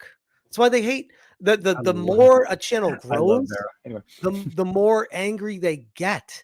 And it's I bet you any amount of money, they never stood outside for like a midnight release or trying to do any of that. Like waiting outside and like sitting and grabbing. Well, I don't want to say never, because they may have at some point cared about video games. And I think that's the difference, is they don't anymore. And that's the difference. Like maybe at one point in life they were a gamer, and maybe they took that with them and they thought they were still a gamer. but their mind has gotten corrupted to the point of, no, they're an activist now. But they realize, because they used to be familiar with the gaming industry, that they can use it as an avenue to push the message that they actually care about now, instead of playing a video game. Like, the my message is what makes them thought more process. money. My thought process right now, talking to you guys, I'm like, oh, this is great. I'm having fun with you guys, but I'm looking forward to when this is over, I can go back to playing Black Myth. Like, that's what I'm thinking right now. Like, that's do you think that if you're talking to a journalist, do you think that's how their mind is thinking? Oh no, they're gonna be thinking of, no, here's what's gonna happen. They're gonna take a shower, and they're gonna think about all the responses they could have said to you. Argument. Yeah. What's the next hit piece going to be on? How can I switch? How can I push my own agenda by talking bad about Space Marine 2? What's wrong with the Monkey Man in Black Myth Wukong? It's like, just stop. As a FromSoft like fan, I cannot wait to play Black Myth. I'm going to get that game. Like, I have beaten every Souls game, and I'm so excited to try and play Black Myth. It's a lot more streamlined and less confusing.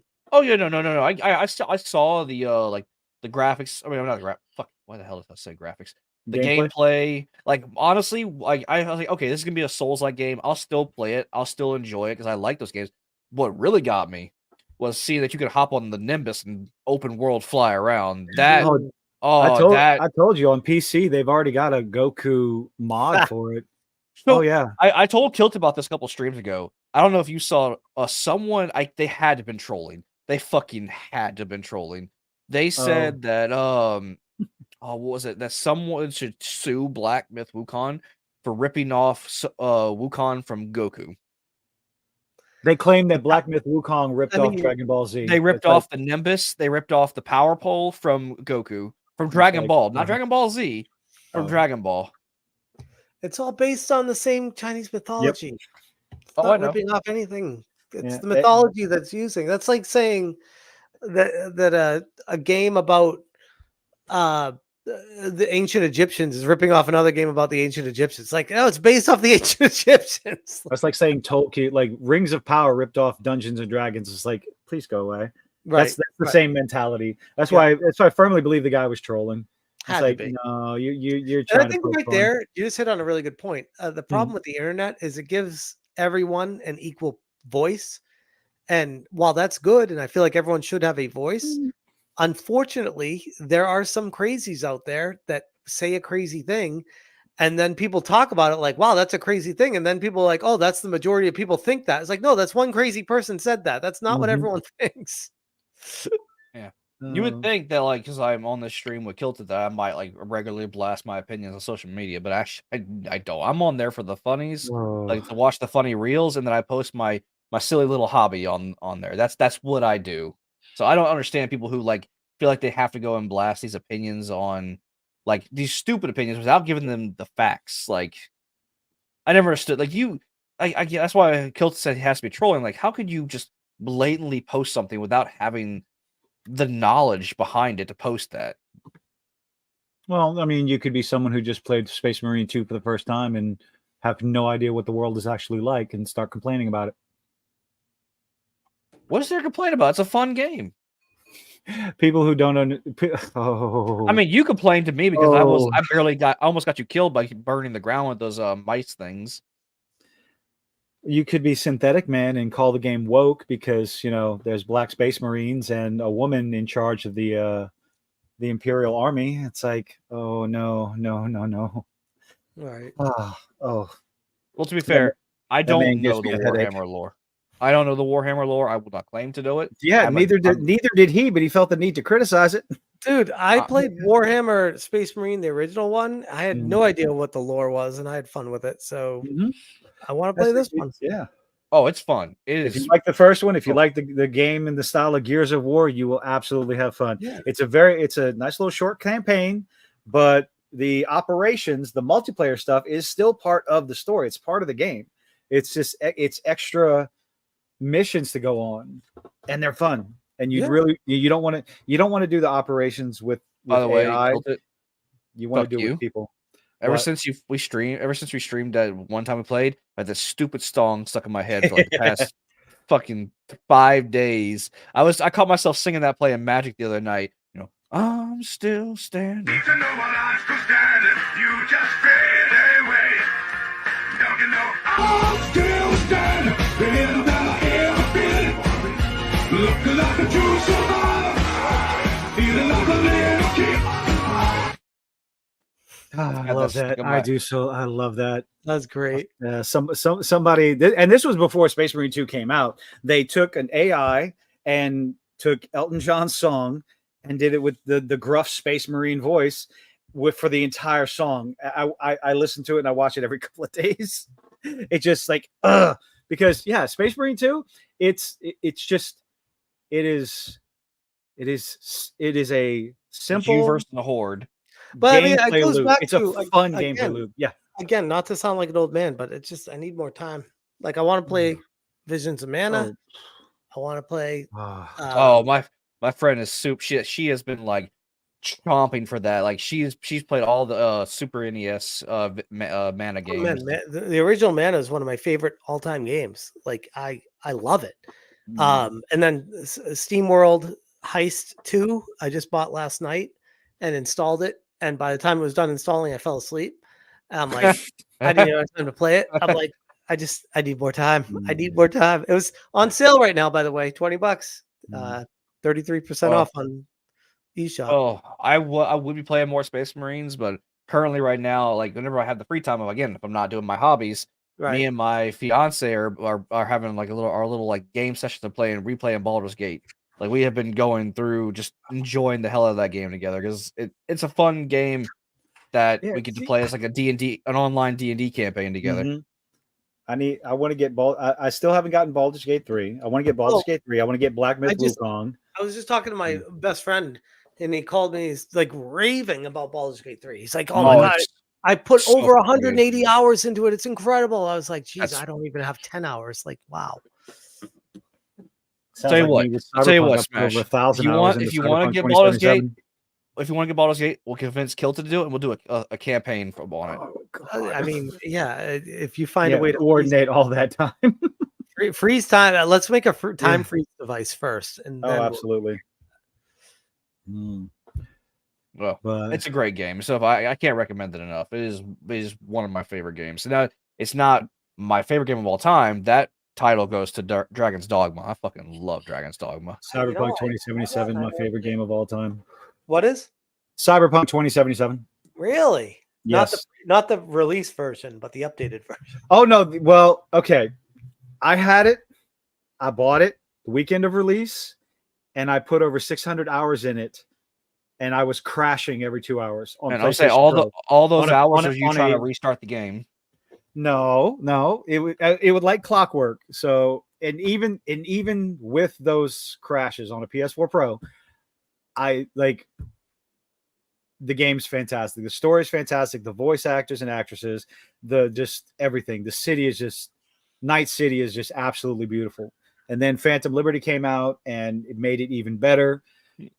Yeah, I can't deny the absolute shit show of a dumpster fire of the release.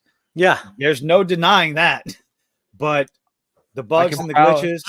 I'm surprised because you said you're 50. I'm surprised it's a newer game that's your all-time favorite. That actually is shocking to me. Now, I say Dragon's Dogma is Dragon's Dogma 1 is my favorite game, but my favorite series of all time is the Kingdom Hearts series. I've been playing that since the Kingdom Hearts 1 on the PS2. Like I've been following. I know people are like, "Oh man, I can't fucking follow that lore." Like, I mean, not only you can't follow the lore, but you can't even skip the cutscenes in those games. Yeah. Say that about Metal Gear now. Yeah. Oh. My all-time favorite game is Chrono Trigger. I never played Chrono Trigger. Oh my god, dude! I know. What are you doing? Skip The Last of Us. Go straight to Chrono Trigger on your live streams. Let's put Chrono Trigger on the list. I got a Super NES somewhere you can borrow. I have the SNES Mini sitting right in front of me. I started playing Zelda, the Link to the Past again. I love the old Zelda games. I think that's playing Metroid and Zelda and Castlevania, all like the classic Nintendo games. It's either Link's Awakening or Link to the Past. That's my favorite of all time. I think I got to give it to Link to the Past as my favorite. Oh. But man, the original Link's Awakening on Game Boy was so good. Yeah. I know you're probably gonna hate me for saying this, but I actually never played that. I only played the Switch version. Switch version was really good too, but the original one, for its time, was like surreal. It just is one of those games that hits you at the right time of your life, where it's just like it was so perfect. Everything just for me that was the classic open world game. No. Ocarina of Time was my first Zelda game because I'm not as old as Kilted, you know. Ocarina was good. I feel like it was. People are gonna kill me for this. I feel like it was a little overrated. I loved it. No. It's fine. I understand. It's not the best Legend of Zelda game, but it was my first experience with the Zelda all world. too often, I feel like people just fall into that. Everyone thinks it's the best, perfect game, so I'm gonna say that too. And it's like, played it. Like it's good. It's really good. I enjoy it. There's a water temple in it that I didn't like. Nobody liked the water. I think I got that far in Ocarina of Time. And then you stopped. No, I know this might give me flack, but I don't know if a lot of people say the openness was boring, but my favorite was Zelda was Wind Waker. The openness was too boring for me on that. But you know what? The thing with Wind Waker, I feel like that's a very similar to Link's Awakening, where it didn't hit me at the right time in life. Like if I was the age when Link's Awakening came out, that Wind Waker came out, I would have really connected with Wind Waker. But when it came out, I didn't have the time to explore, and I didn't feel the need to explore. So I just wanted to get through the game. I had a different mentality back then. Oh no, I will explore every bit of the game if I can. I will test every boundary that I will go to. And if I realize I kind of want to set that up here. I got my man cave. I got my TV there. I kind of just want to get lost in that game now that you say that, because it is very peaceful when you just. Oh yeah, no, except when the storm comes, but yeah. Yeah. My problem is that any video games that came out during Ultima Online, EverQuest, City of Heroes, and World of Warcraft, any games that came out during that 15 years of MMOs, I didn't play. Because Ultima Online, that was a blast. Yeah. Then my buddy introduced me to EverQuest, and it's like that's all I played. You know what's really sad about that? I mean, at least you're gaming and having fun, but I miss that game a lot. As a dad, I am really sad that my son is just Fortnite or bust. Like sometimes, sometimes he'll play Roblox. Yeah. But that's literally it. And I'm like, dude, I have every game in the world. I would have killed for my dad to have what I have. Oh yeah, no, like there's the library for games is not what it's like back whenever like I had to wait for hand-me-downs to play. Like so I me too. I was the youngest in my family. I had 4 older brothers and I lived off of the hand-me-downs. Well, so like for me, Lanyap is my youngest son, and executive producer is my daughter. And that's just the names they've been given because I talk about them online. So they play Roblox, they play Fortnite, but also executive producer plays Beat Saber, and they play all kinds of they delve into all kinds of different other games. Anything that has to do with robots and monsters fighting each other, Lanyap's all about that shit. So they're not just they're not bust just the old Sega and let them play. The dinosaur one. Fuck. Oh, Rampage. Well, not Rampage. No, not Rampage. Fuck. You could play as dinosaurs, and it was like Tekken or Mortal Kombat. Primal Rage. Primal Rage. They got that. It's on one of them. It might be on Xbox, but I'm slowly working them into the. Well, that's the thing. Like my son loves video games, but then when it actually comes down to playing them, he'll only play Fortnite. But he loves video games. Like he'll watch me play games sometimes, and give me a remaster of this. Give me a remaster of Dino Crisis. Right back. Speaking of my son, he needs me. I'll be right back. All right. Ryan, I so desperately want Dino Crisis. There's 2 games that need the Resident Evil remake treatment.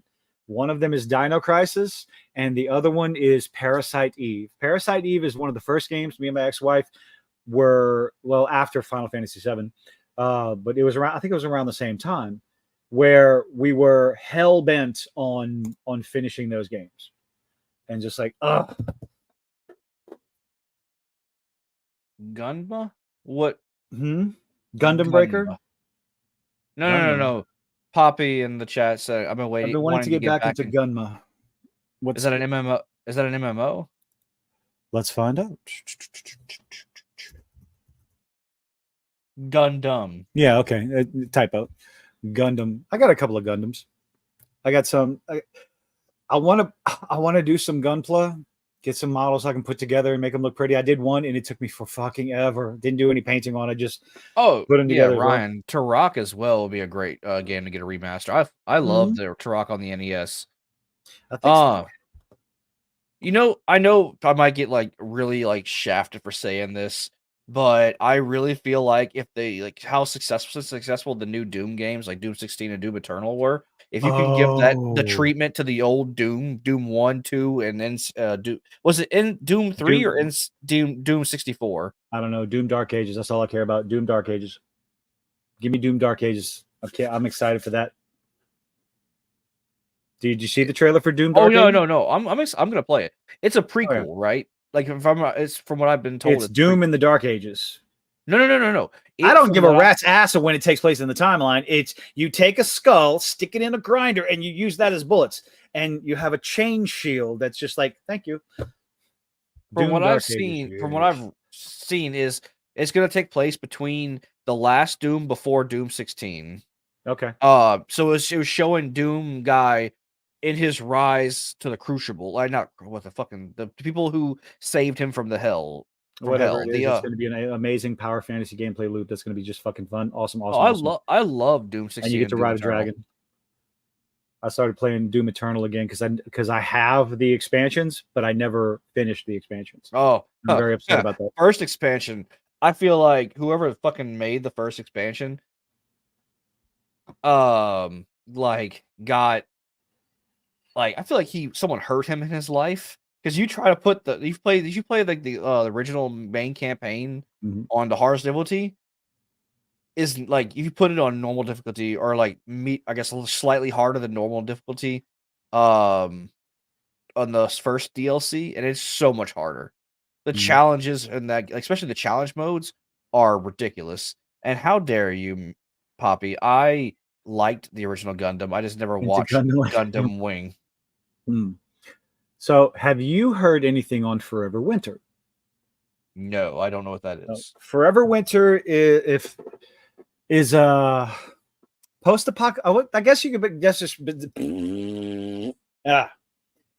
Post-apocalyptic. You are a scavenger, I believe it is, and you go out and you try to sneak and find parts and this, that, and the other. That's, I think, the basic stuff. I saw, Yes. Big Fry. I saw Big Fry. He talked about it a little bit here and there, and I've seen Asmongold talk about it. It looks very cool. Concept and everything about it. So, but so unfortunately, I have a trash laptop. So until I can't really. You're not the hero. Yeah, you're not the hero of the story. I will not be able. I can't do much as far as PC gaming goes until I get a new desktop. Well, if you want a good like a survival apocalypse game, I know it might scare you, maybe, and you might wet your little kilt, but Walking Dead: Saints and Sinners was pretty fun. I played that game, a VR version. Yeah, it's all right. I played it. It got me. I couldn't handle it. Yeah, the movement and everything.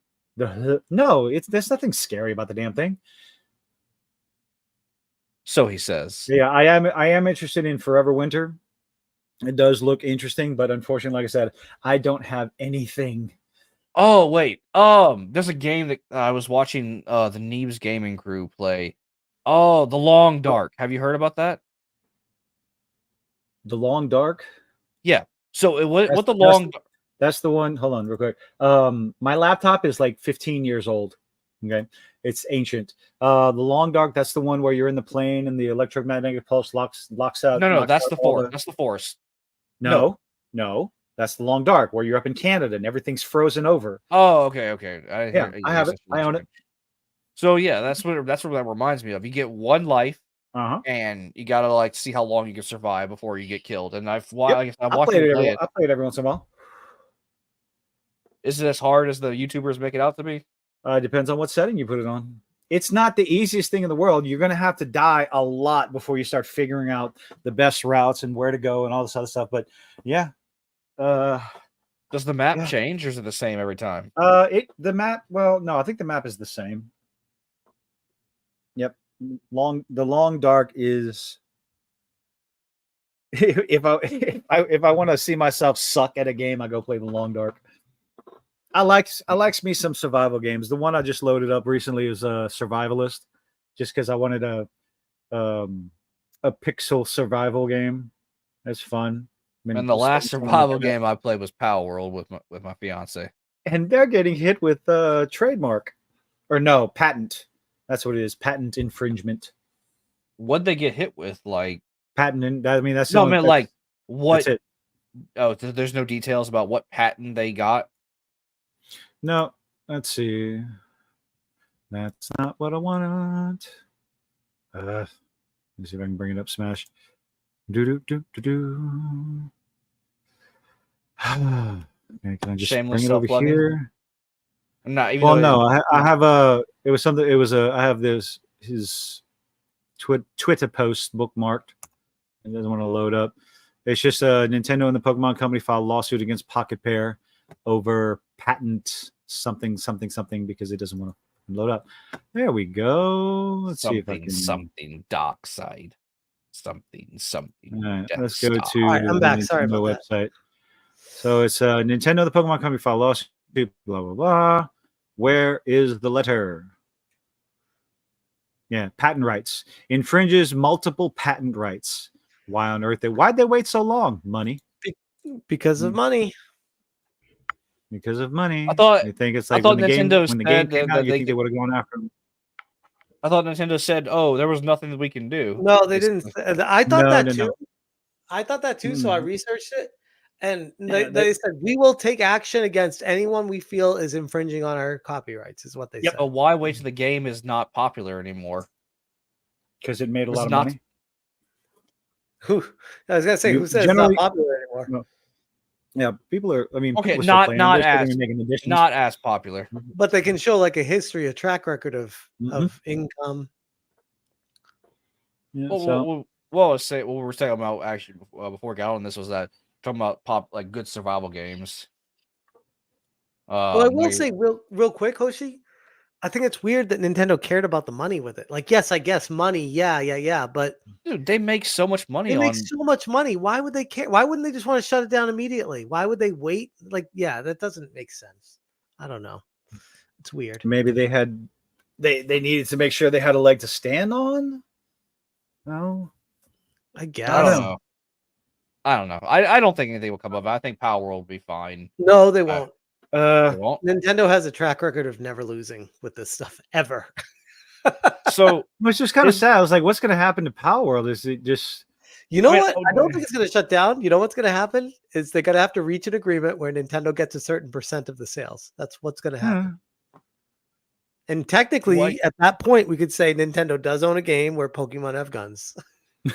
So, what are they actually hitting Power World with? I know there's. That's it. That's all. That's the announcement. Patent infringement. I mean, we can read through the initial filings if we want to put everyone to sleep. Oh God, please no. No, we don't need to get into what. It's only 60. It's only 69 pages long. Oh, hey, the perfect number. I'm totally making it up. Oh, I have no idea. Yeah, but yeah. When you get into legal paperwork like that, it's probably 6,969 pages long. Yeah, Ryan over here had to do their research for legal reasons. Oh, yeah. Oh no! Wait, it makes Nintendo look bad. Nintendo is litigious. I don't know if we talked about it last Wednesday or Nintendo literally owns a law firm. Jeez. Where those lawyers just all day just spending time to find stuff to sue. So I hope they don't remove the game. Worst case scenario. The worst case scenario I'd like to see is that the game sticks around, but they got to give Nintendo a cut of the money. Because I mean, just worry it's like a fun game. Nintendo might be like, no, shut it down. We don't want guns in Pokemon's hands because we're Disney, Yeah. which I worry about. Now, does that mean you'll never be able to play the game, or you'll still be if you've bought the game, will you still be able to play it? I think you just on would your be able own to play like servers? online, online servers. I don't think you can probably play single player mode. It may be local multiplayer if it's not an online server, maybe. Yeah, I wonder. So unlike I've never Concord, played if you so I'm keep not going going, to try to pretend to know what it is besides just the videos I've watched on it. So it's you were not it's here for this Pokemon. portion. Are you familiar with Ark Survival? No. I shouldn't say I don't know. Like I know what it is. I Okay. just personally haven't played it, so I don't know how ingrained the multiplayer is with it. It's fun. It's good. I was saying we're talking about survival games, and then my fiance and I were playing it. But before you walked, like before you weren't part of the conversation for this, being Kilter, we're talking about games that we would like to see get the Resident Evil treatment, like the remaster, like. And I was saying that I know I might get raked over the coals, but I would like to see the original Doom games get the updated Doom like Eternal. Oh God, graphics of all and the games, that's what you're picking. Hey, I like Doom. We've got Doom 26. We got Doom 2016. We got Doom Eternal. We got Doom Dark Ages come out. They don't need to redo you know what? because they're already redone. You know what? Dino Crisis, Parasite Eve. You know what? Dino Crisis, Parasite Eve. That's it. I'm gonna get raked over the coals for this. Dino Crisis is overrated, man. Everyone hears Dino Crisis. Like Parasite Eve. Yes, I'm with you on Parasite Eve. Parasite Eve 2 even. Yes. Both of them are great games. What about oh damn, I just had it in my head. But I had a Kilted moment now where my brain scratched. Well, while you're thinking about it, let me just finish my thought. Okay. Dino Crisis is okay, but have you replayed it recently? Because it's a lot of backtracking. It's a lot of circling. It's a lot of going back, pick up this key, open this door, then go back and get this, go back over here. Resident Evil 2? The original Resident Evil 2 with the tank controls? I mean... They already remade that. Oh, I know, but I mean, it was essentially the same. It was the same thing. It was pretty much like a clone of Resident Evil, but with dinosaurs. I wonder if the audience for Dino Crisis really would be there. I really do. Like, I'm sure there's a hardcore, large fan base, but is it? Oh no, there is. It probably would have helped to for something like that to come out around closer to the release of a Jurassic Park movie. Which we are getting one next year. So I mean, the way Jurassic Park goes, No. This is different. This is they're getting the original people back different. from yes, you asshole. Sam Neill. No, not the actors. They're getting the guy who wrote the original. The dinosaurs. They're getting the dinosaurs back. Yes, they're getting the dinosaurs back. They've been on their contract for more movies. Sam Neill's still alive, by the way. He's 77. They're getting the original writer for the first two Jurassic Park movies to come back. And I can't remember what else they're doing, but they are bringing a lot of people back who were worked with Michael Crichton and Steven Spielberg whenever the first two movies were out and about. And they're trying to push away from the last movie, Dominion, which we're not going to talk about. I mean, yeah, I could see it. I just. Back to Dino Crisis. I'm gonna sneeze. No. Excuse me. Bless you. I wish I sneezed like that. Quietly. Let's try to mute. I couldn't mute in time. Sorry. Well, if I don't mute when I sneeze, I blow everybody's eardrums out. Right. No, I'm just saying. I feel like Dino Crisis was good for the time, and it would have done good for a remake, probably 10 years ago. But now I feel like if it came out, it would be like a lollipop chainsaw repop, maybe double the amount of people. Maybe even I think IGN would actually review it though. I mean, they would because there's no like hot girl main. Well, there is, but not a super overly sexualized hot girl main character. Do you think that they would review if they remade both Prototype 1 and Prototype 2? They would review Prototype 2, but not Prototype 1 because you played as a black. The Prototype games. Really? They were fun. It's just generic. I said generic, but it was a very good open world, destroy the world around you game. But you kind of basically had Venom powers. Was that Sega made Prototype, right? Or no? Am I thinking of something else? Let's see. And if anyone wants to call me a racist, Radical Entertainment, published by Activision. Oh no, you know what? I think I'm Protocol, maybe. Alpha Protocol is the one I'm thinking of. Sorry, not Prototype. Alpha No, Protocol was made by Sega. No, Sorry. Prototype was the game where you could, like I said, you basically had Venom powers, and you could like make your arms go into giant blades. You could just run through tanks and like hordes of people, and just whether it be regular people or zombies, because like the virus that made you a Venom creature like turned Manhattan into like a So zombie apocalypse. you were basically played the part of Nemesis. Was Prototype the one where you could where you turned into this cloud and just was it your ability that gave you the ability to travel to different spots? Wait, what? I'm trying to remember because I looked at the cover of Prototype and you're like an anarchist in it and you're going against the government. No. Okay, so am I thinking of something else? The main character in Prototype 1 was a scientist working on a virus, or basically kind of like Resident Evil. They were working on like a super virus for make super soldiers or whatever.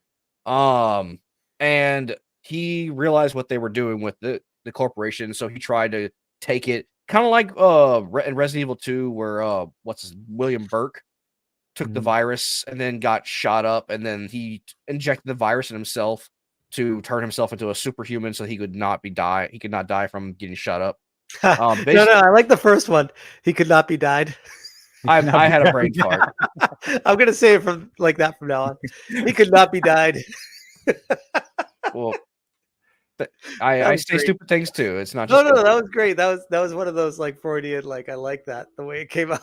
This is funny. But yeah, no, so he injects himself.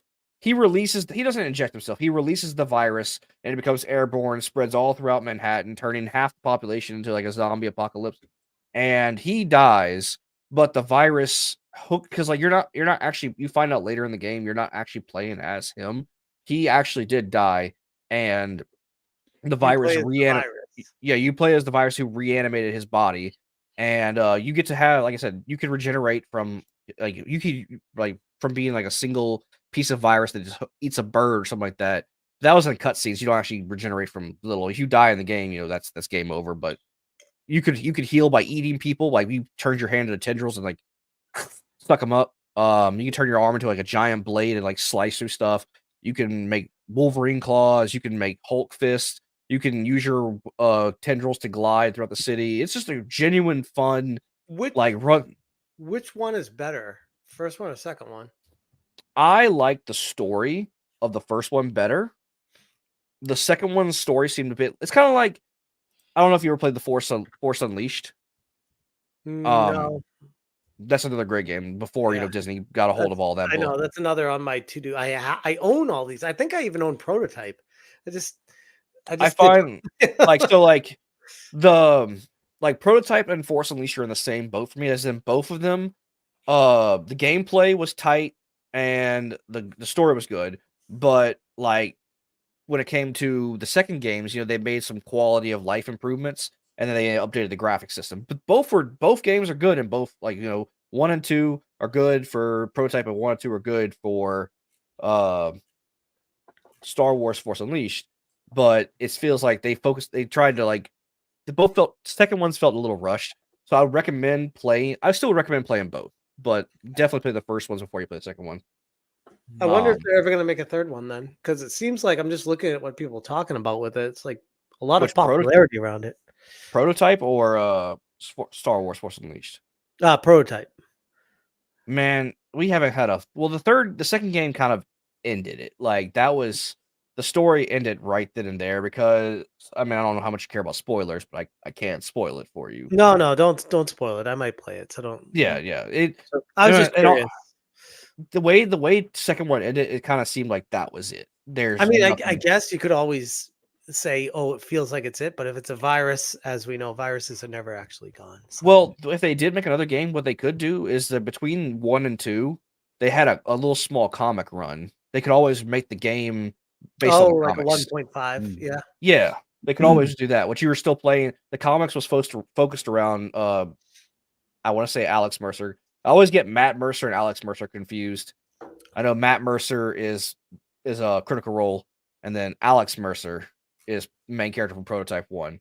But the comic focuses on Alex's transition from the first to second game, the in between. So they could always make a prequel, sequel game with that and still have the prototype story. Because, like I said, it really felt like an end. Because, like, the government did a really good job in the first game containing the virus to the Manhattan city. Like, it didn't spread past Manhattan. Gotcha. What I like about what you said, Smash, is that you think you own the games, and it made me think about like all the talk about what we do and criticizing the video games come out, all the ideological bullshit coming out, and the statement is like, if y'all keep this up, you're not going to have any games to play. It's like, motherfucker, do you realize how big our backlog is? The video game industry. This right here, great segue to an amazing topic. What would you do if the video game industry just ceased to exist and there were no more games coming out? I'd be like, go play my backlog. Finally, I can get my backlog. Like literally, that would be my first thought. It wouldn't be, oh no, I can't play new games anymore. Oh no, I'll go play Shadowrun and the 2 expansions. Oh no. Or just wait for the next Scott Cawthon to come out and make another like indie Smash. It's just, I mean, even without the indie games that are still even without the, like we were just talking, like everybody stops making games right now. Yeah. But all the older games are still there. It's like, well, we still have the games that we haven't purchased, the games that we've thought about getting, and the games that we picked up that were, it's 90% off on Steam. I'm going to play that one day. 10 years later, it's still sitting in your Steam library. It's like anyone who's played game, anyone with a Steam account, we all have backlogs. Yeah, we all have these massive backlogs. I have a massive backlog on Steam, on PlayStation, and on Xbox. And so it's like, and a nuclear bomb could knock out the internet, assuming that my city is still intact. Mm-hmm. As long as I have power, I'll be able to play all these games. Like, that's the thing. They're not tied and tethered to an online world. And yeah. Which actually, going back to GameStop, I don't know how true this is or not. From what I've seen, it's true. They're actually reverting back to a retro style of a game store. Oh, yeah, because they know that the future is bleak for physical games, so they're trying to get ahead of the curve right now with embracing retro. I actually Craig did something on that one where it's more like they're trying to get some of the older older games, but with eBay prices on them, with collector prices on them. So it's not going to work. It's more. They're trying to get into the collector's market, and it's like, I don't know. I mean, you can't. The whole thing about the collector's market is you can't force it. Once you start commercializing a collector's thing, it's not really collectible. It kind of loses its flavor. Yeah, and collectors industry in 1992. Yeah. I mean, think about like when Funko-Land was around, how you could buy a copy of like Ninja Turtles on the NES for 5 cents. Oh. And you could buy the Mario Brothers for 7 cents. He said Hilton's magic word. He loves the Ninja Turtles. Said Ninja Turtles. Oh, great game. As much as people knock it, I like the original one on the NES. But regardless, that was before Funko-Land and Nintendo and the other companies to a certain extent realized that there was actually value in retro. Mm-hmm. And there was a time when those were forgotten games that people were just always, what's the next thing? What's the next thing? No one gave a shit about the older games, and they went to being worthless. And I remember like going to Funko-Land and just stocking up on with like, this is great. I could get all these games for so cheap here. And then it became like a thing. And I'm like, why was this not always a thing? How were these so cheap? It made no sense. Well, it's the same reason why a Princess Leia action figure still in the blister is worth hundreds and hundreds, if not thousands of dollars from the original trilogy in the 70s. It's because these were toys. We played them. We played with the toys. We played the video games, and we were done. Yes, we played them. And when we were done, we moved on. So at the time, their value was appreciated at the time. So now when people want to get nostalgic and get their childhood back, they're very difficult to find. So that, brings up the price. Well, I feel like that's what people always go to. And I think there's something to that. I don't want to completely dismiss it, but I think it's a twofold. It's that. And there was a time when right before that, where everyone was just offloading it. You go to garage sales, yard sales, there'd just be stacks of NES games or even Super Nintendo games and Genesis games, like stacks of them. Be like, take them all for $3. Like people didn't even care. And then once we don't know where the smoking gun was. A lot of people assume it's what Kilted was just saying, but it could just be like where people are like, oh, eBay is a thing. Oh, these games are worth something on eBay. Oh, wait, I have these games. I'm not going to just give them away at my yard sale. I'll sell them on eBay. And everyone starts doing that. And then they take them off the market of giving them away. And everyone starts being like, oh, wait, there's a value in this. And then combine that with what you're saying. I think that's what drove the market into actually being a market. I think the push for digital had a hand in it too. That's any collection though, any kind of a collection, really, like Magic the Gathering. If the card has value, they're gonna sell that card for exorbitant amounts. No, but I'm saying how it got to having value is what I'm getting at. Is before that it has value. It's how did it get to the point of having value? Well, yeah, if someone realizes they can make money off of it, that's it. That's like right. But I'm saying, when did they realize? I keep going. Oh, she's saying. Yeah, ultimately, when did they realize that they could make money on it? Is what I'm getting at. I guess right around the time sells it for $10, and then they realize like, oh, I want that now, so they sell it for $15. And then it slowly goes up in price. The more people, like, if the demand is higher than the supply, the price goes up. Right? No, it's natural economics. I get it. Well, maybe where the spark was. Maybe whenever that's a good question. I don't know. Hold on, I have an answer. Maybe okay. Like whenever home computers became more of a thing, and people started being able to reach out and find older stuff that they wanted to find, which is why I was saying eBay. Like when eBay became a thing and everyone saw that, that's when it started, right? Yeah, like I said, like people just started like, oh, I remember this. Let me see if I can find it on the internet. And then whenever like home computers became more readily accessible, I feel that's when I know the collection, like baseball cards, were a thing to collect back in the day. Yeah, they still are. Unless I know they still are. But I'm talking about like again, unless it's like 92 to 96, where so much was overproduced. Oh, the exact time when I collected, got it. Yes, yeah. Same here. Dude, I remember when I collected baseball cards, I was like, "Oh my god, I'm gonna be so rich when I'm older." I still have boxes of complete sets from those years. Last time I was back in Massachusetts, going through all of them, me and my brother were looking at them and looking them up on eBay. When we're like, "Oh, this card used to be worth like $180. What is it now?" $8. the original, I think it was the Score baseball card set. It was Bo Jackson. It was the black and white Bo Jackson card. He had the shoulder pads on and a baseball bat. And that was like the biggest sought after chase card, chase rare, whatever. Yeah, I have them. They're probably worth $5 maybe. No. Oh, that was me with the Ken Griffey Jr. rookie card on Upper Deck. I got that for my birthday one year. My parents got it for me. It was like $75 back in what was that? Like 1995, which was a lot. $75 in 95 was like $250 now, so yeah. My mom used to work at worth like $100 now. It's like I have like the entire run of like when Superman was killed by Doomsday, to where he was brought back and the other Superman tried to like fill in the vacuum, the void of there not being a Superman, where he had the black suit and he had to relearn his powers after he woke up from this coma. And my mom, she used to work at a comic book store. She would always get the issues as they came out, thinking they would be like worth a lot of money. They're not. No. She also had like she bought a bunch of basketball cards and baseball cards. And I think she had this one card she was really proud of. It was like Shaquille O'Neal's rookie card from when he played at LSU.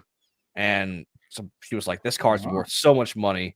And I don't even know what it's worth, but I don't think it's worth like maybe $100. Maybe. Fun story about that Shaquille O'Neal rookie card. I don't know if it's the same one, but there was one, I think it might have been Pinnacle or whoever it was, where they had like a special edition that was like super rare, that if you got the card, you could put it physically in an envelope and mail it to the company, and they would mail you the special one. And apparently, here's the funniest part about it. So many people did that card is basically worthless. It's like worth $15-$20, but the mail away card for it is actually the thing that's worth like $350 because everyone mailed it away. Everyone thought the collector's card would be worth more. Yeah. So that's collecting for you right there. That should sum it up.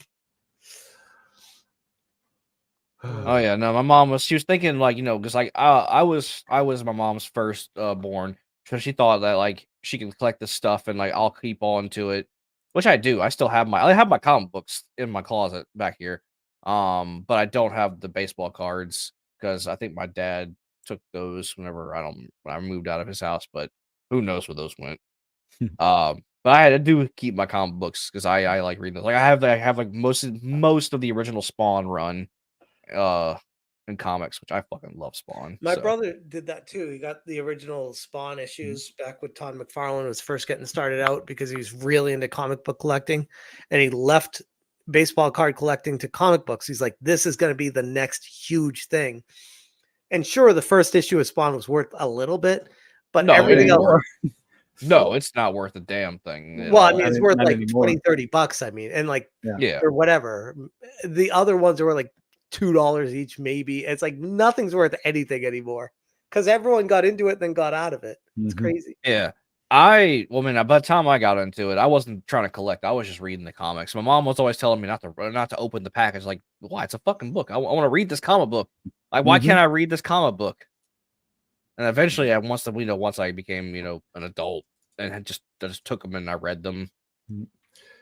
Steve, I don't remember sending in the G.I. Joe flag points, but I did send in the stuff for Star Wars, and I still have actually on the shelf behind me.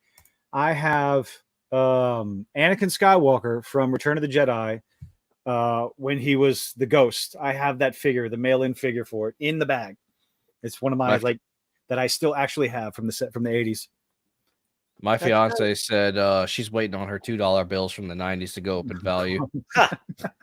To your point, Kilton, when I was home last time, I found a little box of Nintendo like PowerPoints or whatever they were when you cut them out of the Nintendo Power magazines. I don't know if you remember that. Oh, yes, I do.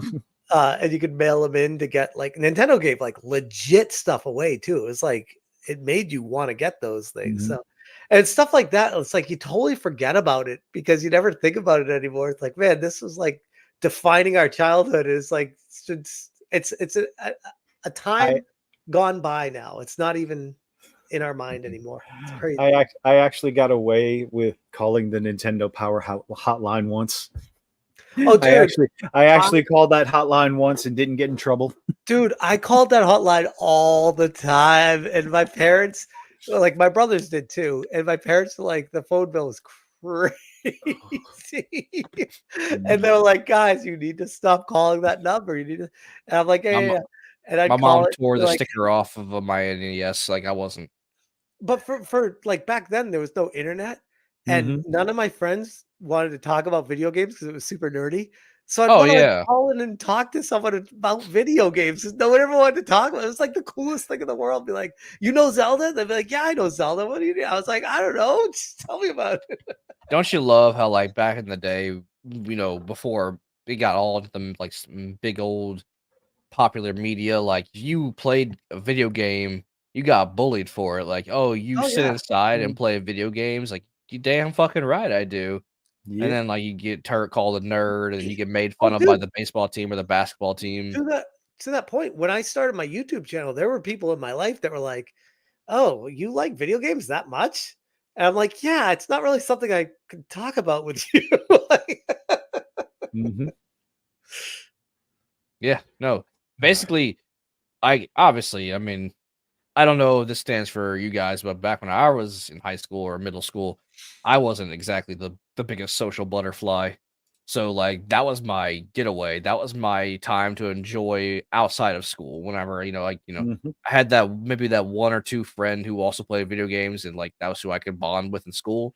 But then most of the time when I get like messed with, or people trying to start fights for some reason, just because you played video games. And that was me going home and just like back when I had just the N64, just slapping in the old Pod Racers game from the old Star Wars N64 Pod Racers, and that's what I would play because that's all I had. I had 4 games. I had Ocarina of Time, Pod Racers, GoldenEye, and Smash Brothers. That was my 4 games I could play. I had Mega Man and Metroid. Man, I had way more because my brothers got games all the time, but I say way more, but it was like maybe double that. But it felt like way more. You know what I mean? Yeah. Well, you had to be careful because you couldn't keep, back then your cartridges weren't these like little digital disc anymore. You had to you couldn't just oh, I'm gonna stack all these CD cases up. No, you had to have the boxes, the actual cardboard box that I actually saved them before. Oh no, we threw all those out. Nobody saved those. I saved them. Well, I mean, you were smart. We didn't. I never thought of it. It was like, oh, cool. You take it's like a candy bar. You take it out and throw the wrapper away. Like that's the way I looked at it. Yeah. I like the artwork. Manual. Stick the cartridge in a box in the drawer. Stick the manual in the drawer, and you're done. Yeah, I'd keep the manual for sure. But yeah. Oh yeah. I never. But again, this is even before Funkoland. You weren't thinking about the value of something. You weren't thinking about reselling it down the road. It was just hell no. I wouldn't sell those games. No. Actually, going back to games I like to see remastered. I know it's a simple racing game, but God, I loved the Star Wars Pod Racer game. Oh yeah, that was so fun. Really all nostalgia trip. But it is after 10 o'clock. It's time for me to shut it down because I do have some actual real life work to do. Well, real quick, hold on. Okay. Before you do. Chrono Trigger on eBay is going for between $225 and $250. Jeez. I actually have a friend who lives like 20 minutes away from me who has those original games. Oh, I have it. I heard someone said something about a sealed Chrono Trigger went for like an insane amount of money, like $20,000 or something the other day. I was like, oh yeah, that's a car. I mean, a used car, but still, it's a car. What the hell? Yeah. I can't I legitimately can't imagine all these collectors that have they have these items still sealed, still in the blister, still in the boxes. Like as a kid, I'll never understand that. The only reason the toys that I have are still in the box is because I don't have any shelf space to put them on right now. Exactly. I mean, they're not going to stay in the box very long. Not to get too depressing, but I feel like that's such a sad feeling to buy sealed things and just put them on a shelf. No. Unless you're buying 2 copies of it. No. Right. Well, yeah, I shouldn't say I have a bunch of sealed stuff on my shelf too. I don't mean it like that. I'm talking about like spending 20 grand on something sealed. Oh yeah, no. Oh no. That's just depressing. Like, what are you doing?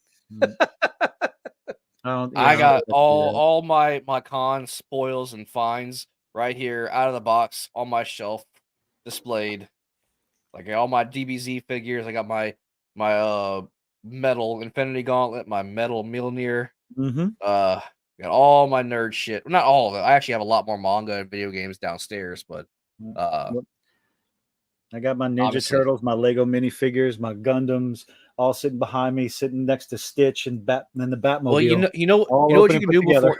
You know what you can do before if you want to show that you're truly a nerd, Kilty. You can get like a little cardboard cutout of like make a little paper TV and just show your background, which you just hold the piece of paper up.